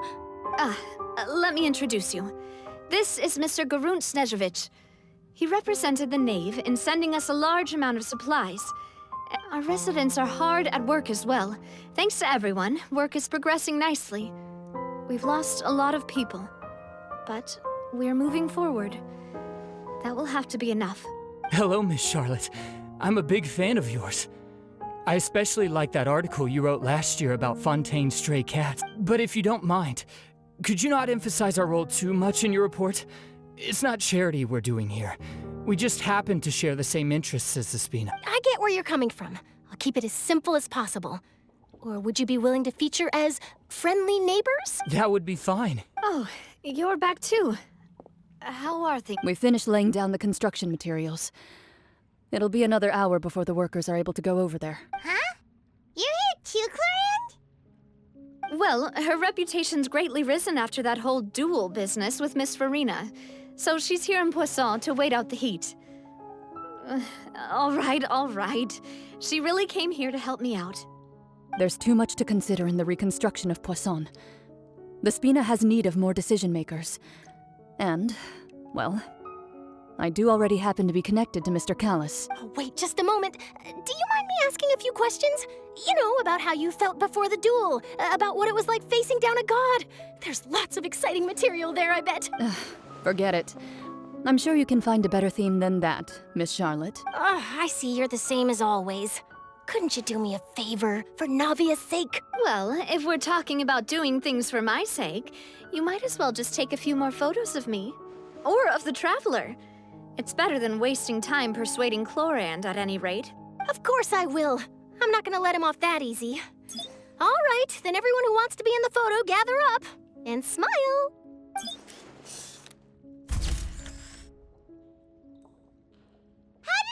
Was it a good shot? Did Paimon look cute in it? Not bad. Your addition really helped the composition of the picture. All right, hang on a moment. Let me snap a few more shots. All right, that should do it. I'll be back here later anyway, so let's call it a day. You're very quick. Speed is of the essence when it comes to the news, and freshness is the key. Also, not to brag, but I'm pretty good at building connections. Who knows? I might eventually get that interview with you after all, Miss Clorand. Wow, you really do have that never say die spirit. I'm impressed. I'll hazard a guess that this is how you got that interview at the Fortress of Meripede. Whoa, you're well informed. Let me make a guess too. I asked Sijuin, who told Monsieur Nervillette, and he told you, right? That's a very complete information chain. In truth, all Monsieur Nervillette asked me was, when did the fortress become so friendly towards the media? I told him that it was best not to speak too soon. There's no guarantee that Wriothesley will make a personal appearance. You're right. I've got to treasure every moment I have with them. And stay safe now.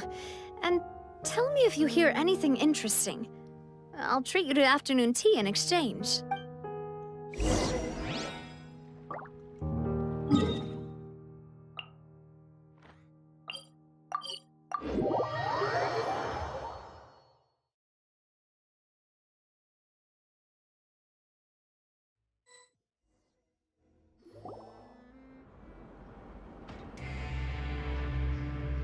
Wow, guess we're here again, huh? There's a real nostalgic feeling to this place. Looks like you've been missing us. Duke! Did you come all the way to the entrance to greet us? Of course. I'm here to welcome you and our dear Miss Charlotte, whom our good head nurse recommended to me. it's an honor to finally meet the much-rumored Duke. Thank you for consenting to my visit to the fortress, sir. No need to thank me. But that said, I shouldn't be the focus of your interview. I trust you recall our agreement? Of course, of course. All right then, this way.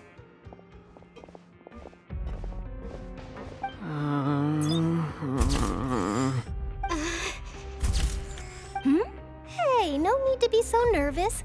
I've already taken all the photos we need. Miss Charlotte, Do these pictures really need to be published on the cover of the Steambird? It would seem that Miss Lorvine doesn't want her face to appear beside that of Mr. Jurier, hmm? Sir, please don't say things like that. But it looks like dear Mr. Jurier denies it. Might this interview be very important to you then? No, I just... This is my first time being interviewed, and I'm very thankful to the Steambird for... Now, I might not look it, but I actually did meet Mr. Edwin once. And I'll be honest, I enjoyed chatting with you more. You've definitely got more of that genius vibe going on. The boat that brought about a miracle, the ark that saved the people. Why, you recreated a myth back there, like an emissary of legend. Still, if I might ask, where's that flying ship now? Huh. Looks like Charlotte's trying to get herself another exclusive scoop. I have to apologize, but that ship is presently in the bowels of our factory. I'm afraid it won't be easy for you to get a shot of it. Really?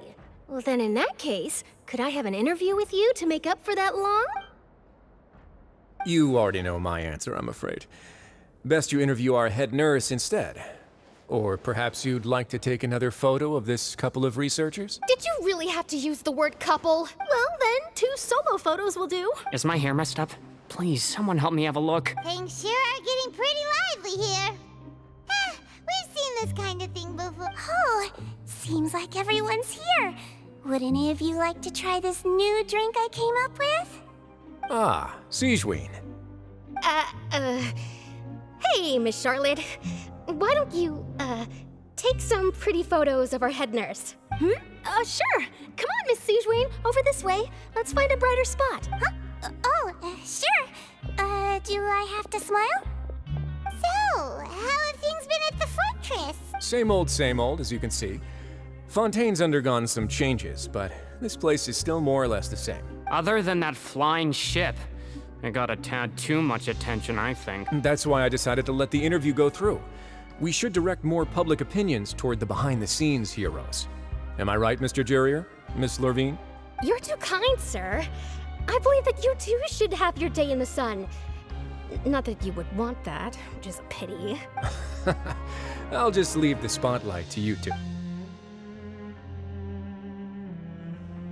I see. Lots of things happened that day, huh?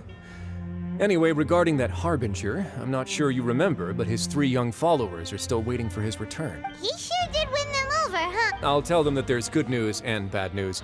The good being that their boss seems fine, and the bad being that they must face extended sentences for abetting his escape. Oh, actually, what about you? Are things gonna change for you too? What change can there be? The fortress will keep chugging along, and so will my duties. As to what Miss Farina's departure will mean for the nation, and if our laws and governance will be transformed, we'll leave those to the folks in the overworld. Hey everyone, the photo shoot's done. Good. In that case, let's call it a day here. Thanks for your cooperation. Come on, Traveler, let's go.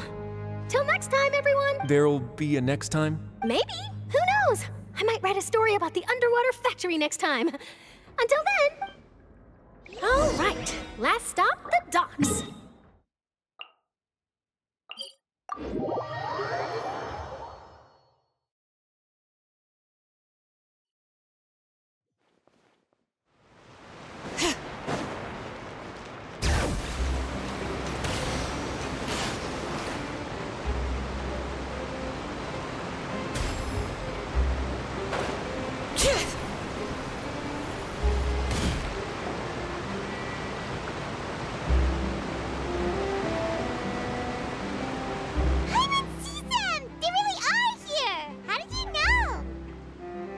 Navia mentioned that she stayed in touch with Linny and the others after working together. Apparently, they've been at the docks distributing these strange pockets the whole time since. Traveler, Paimon. Ah, and Miss Charlotte, too. Would you like a magic pocket? What sort of gadget is it? It's a wondrous bag that can be used to carry many things.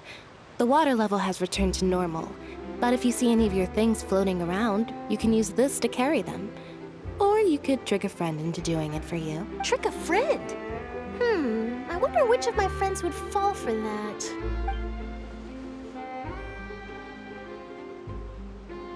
You could just make a friend like Fremine here. Isn't that right, Fremine? Is this what you meant by, I'll help you make some more friends? To be honest, that sounds pretty sweet. Could I have your contact, please? Sure.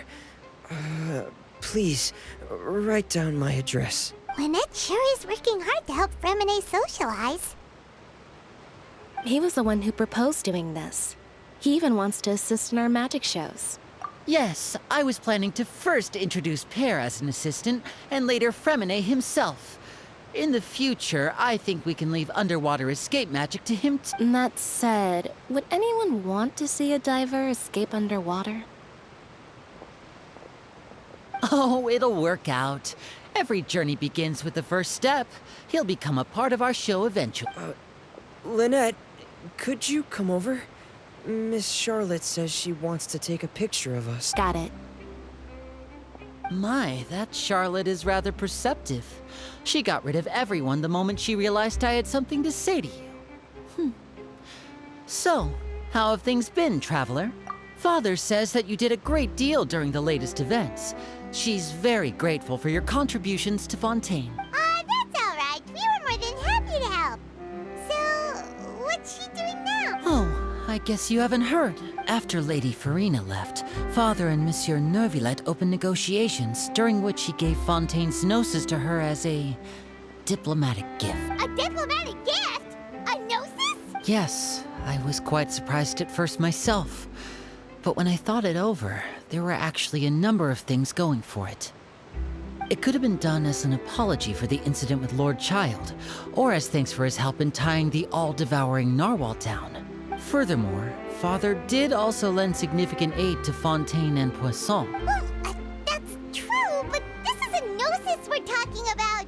Doesn't this seem a bit irresponsible? I would agree, but I've also heard that it seems that Monsieur Neuvillette has had a significant change of heart regarding the matter. So there's some reason for this that only Neuvillette knows about? I suspect you'll have to ask him about that yourself. Ah, yes, speaking of which, I did see him strolling around the entrance to the Fortress of Meripede a while back. Isn't he real busy and stuff? Paimon didn't think he'd have the time for that. But back to the topic. The gnosis was given to the knave, right? What about Child? They say that he's returned to Snezhnaya to recover from his wounds. I hear that the recent disaster really did a number on his health. That's true. When you think about it, we've had loads of run-ins with the Fatui. To think we'd be allied with them this time. So shocked by such a simple switching of sides?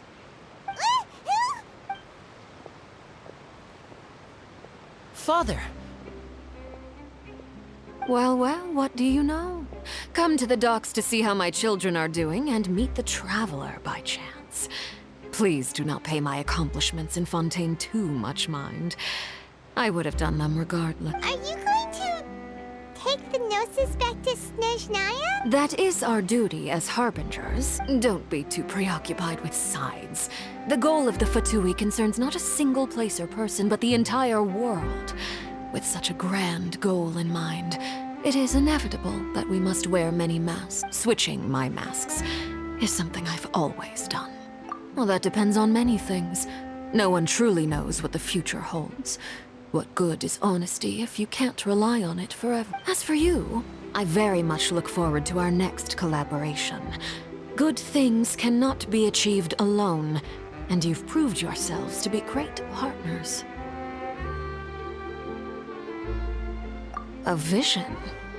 All right. I'll remember to return it. Thank you for keeping it safe for him this entire time. And that's a wrap for me. Huh? You're... Greetings, Miss Journalist. Hello.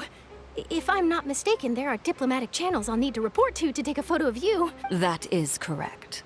So forgive me, but I will not be able to serve as a subject in your article. However, feel free to write as much as you'd like about our dear magicians and our upcoming rookie talent. I will. The sea breeze is quite pleasant. I shall continue my walk while the weather remains so agreeable. Farewell. Farewell, Father. Oh, she has such an intimidating presence. I didn't even dare to take a picture. Thankfully, I've already wrapped up all my pre-scheduled interviews. Thank you all. This'll be more than enough for me to write about, I'm sure. Don't be too nervous. Why don't you take a magic pocket before you go? Here, Traveler, Paimon, you take one too. To move things about? That's right. Funny. I was giving out magic pockets when we first met too. And what do you know? I'm doing the exact same thing right now. So I guess this must be life. We will all follow our own paths, and serendipity will lead you to your fated friends. All right then. We'll be handing out pockets in some other districts later, so we'll get going now. Have a good day, you two. Well, guess we sent Charlotte off. Shall we go see her new...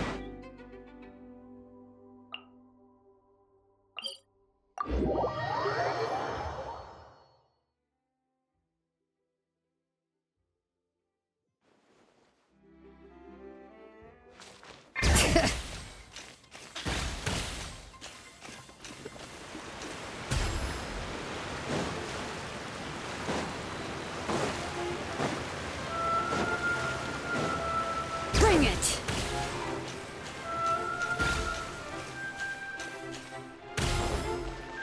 The entrance to the fortress! Ooh, he really is there!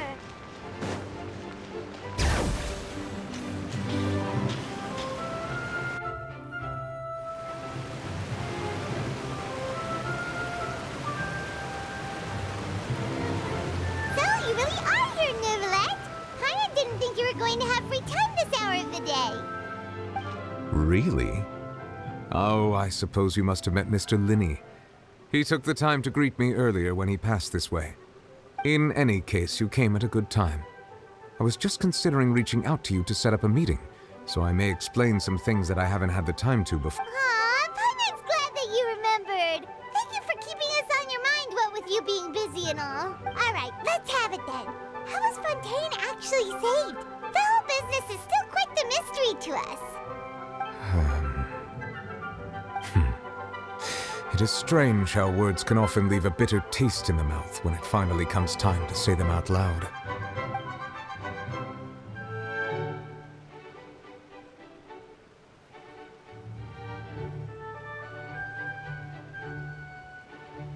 Whoa.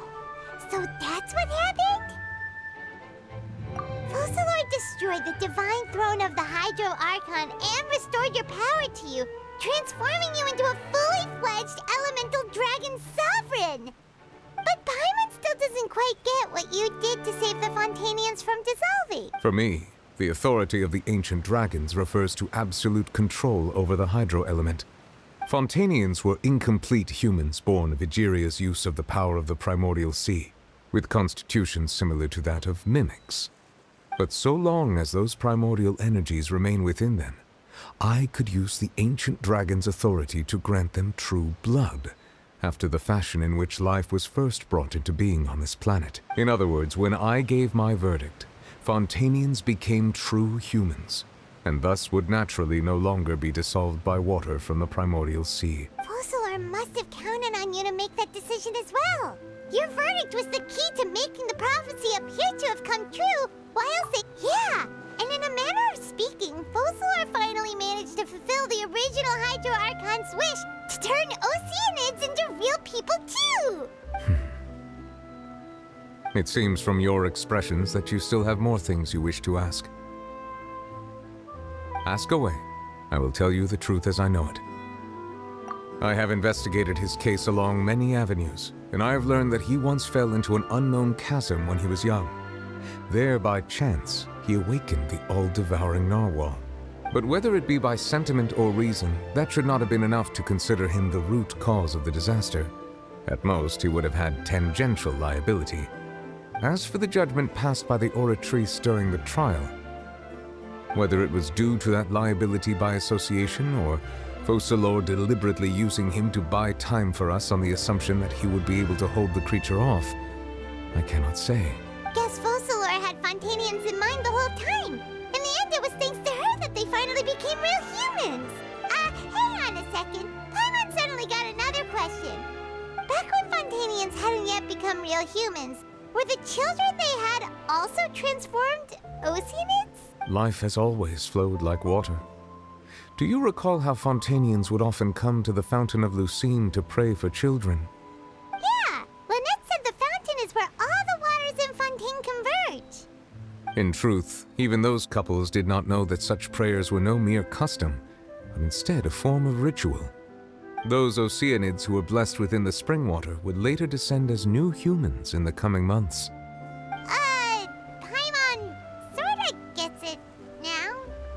Either way, seems like this ritual won't be of any further use, but it'll probably live on as a local custom. Ask away. I will tell you the truth as I know it.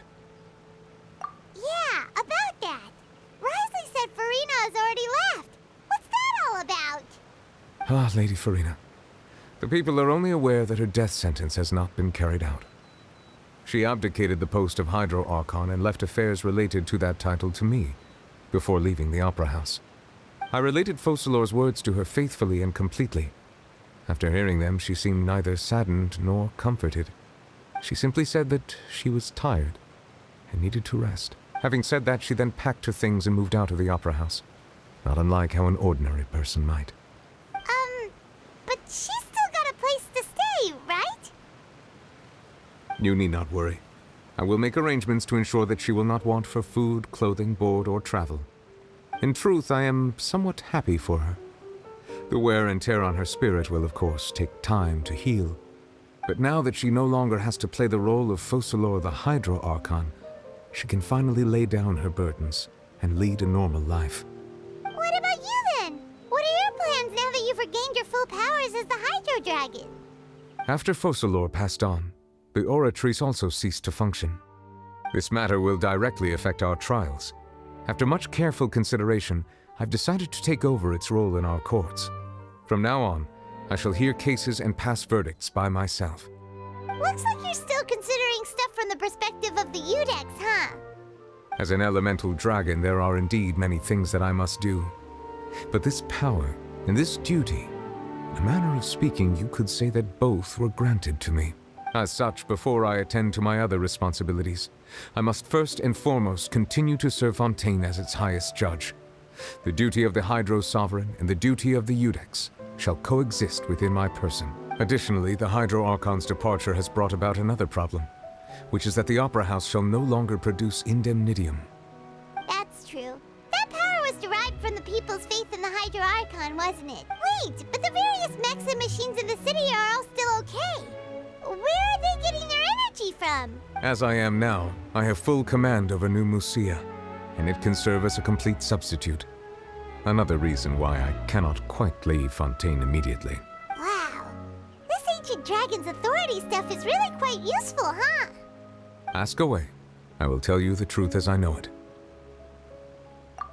Oh, that's right! They say you've given it to the knave as a diplomatic gift or something! Leaving aside their intentionality, the two Fatui Harbingers have indeed done much for us during this crisis. Their sole remaining goal in Fontaine, at least at this point, would seem to be the Gnosis. The Oratrice has ceased to function. The Hydro Archon's divine throne is now no more, and I do not need the Gnosis's power. As such, it has lost all meaning for Fontaine. If the Fatui have impure designs, then we might as well accede to their request now, and avoid unnecessary conflict. What complicated considerations! Paimon thought you were just giving it to them out of gratitude to the knave and as an apology to Child. Ask away. I will tell you the truth as I know it. You will soon be heading to Natlan, I presume. I'm afraid that I have little talent as a travel guide, so all I can do is tell you what I know about that land. As far as I'm aware, Natlan can be said to be a nation of dragon. A nation of dragons? You mean like you? No, I suspect that I would not find myself welcome there. Unlike ancient dragons such as myself, the dragons of Natlan have undergone long years of development and evolution. Large numbers of them have entered a form of coexistence with humanity. Natlan is also the nation of war. War ravages those lands like an undying flame. There is one other piece of information I got incidentally from my negotiations with the knave that I believe may be useful to you. The Harbinger known as the Captain has thrown his hat into the endless ring of... The captain. Sounds like a real tough customer. Seriously, everywhere you look, there's a Fatui Harbinger doing their thing. I suggest that you fully prepare yourself before going to Natlan. In the meantime, Fontaine's doors will always be open to you. Ask away. I will tell you the truth as I know it. Hang on a sec. Paimon's still got a question about the Gnosis. When we spoke to Linny earlier, he mentioned that your attitude towards giving away the Gnosis had clearly changed. We guessed that there might be some reason for it that only you were aware of. No wonder the House of the Hearth is the Fatui's intelligence division. They are certainly sharp. So regarding this specific issue, I was just getting ready to share something with you. What is it? In truth, I exchanged some further words with that lady named Skirk after sending you two back to the surface. It went something like this.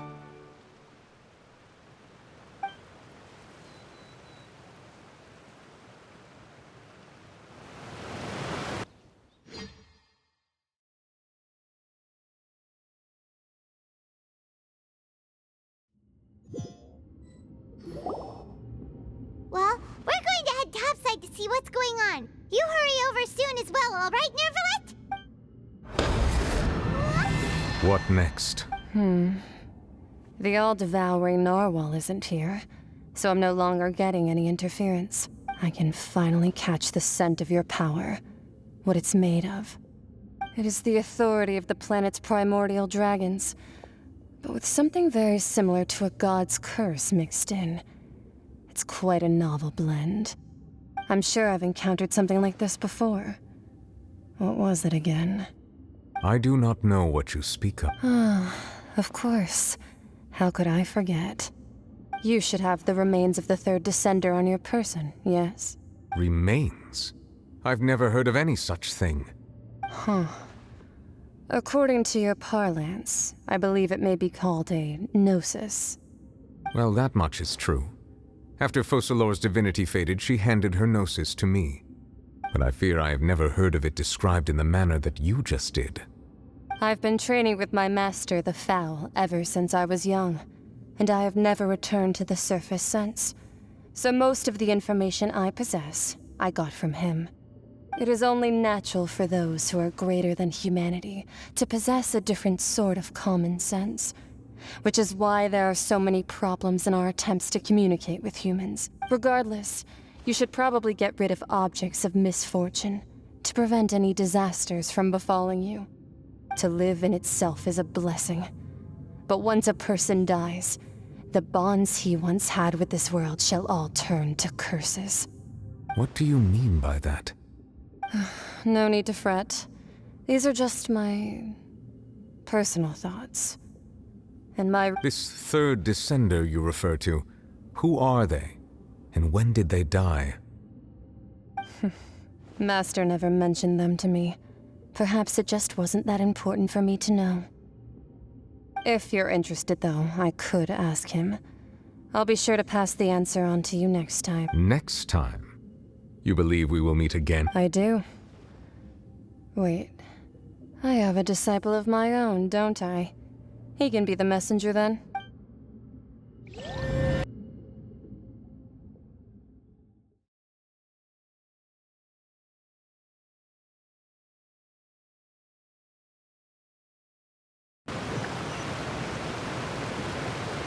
That's what she told me.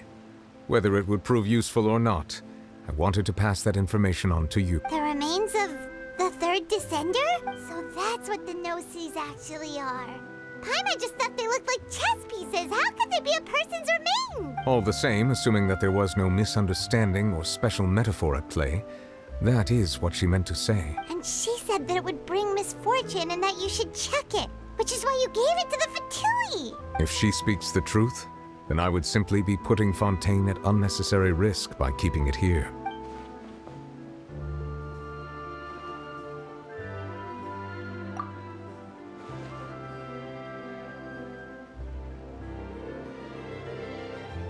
I had guessed that you might already be familiar with this concept, but I did not expect you to be one of them. That means that the Gnosis, which are exceedingly element compatible and can even enhance elemental abilities, do indeed come from the third descender. I wonder, does your body also possess similar properties? Like being able to use elemental powers without a vision. That does sort of count as special compatibility, right? No, let's not think about this stuff right now. It just feels... comparing the Traveler to the dead third descender and all. That's what you say, but this topic still feels like bad luck. Once Child recovers, let's get some more answers out of him. Or go look for his master and get the answers then. I too believe it unwise to make too many blind guesses when information is lacking. The same is true of being at court. All right. Whatever the case, it seems like the crisis here in Fontaine's over for now. Yes. All of Focalor's efforts were for this moment as well. But she sacrificed herself in the end as a god, and she suffered through all those years as a human. Was that really what she wanted? I suppose that would be the mystery of a god's will. I suspect not. But once in a while, I too would guess that if wishes were like the clouds in the sky, they will one day return to the earth as raindrops. Life flows like water, and rain is the final answer. The water levels may sometimes tilt one way or another, but the rain falls fairly upon all. And what, ultimately, is the difference between the rains that fall upon all of us?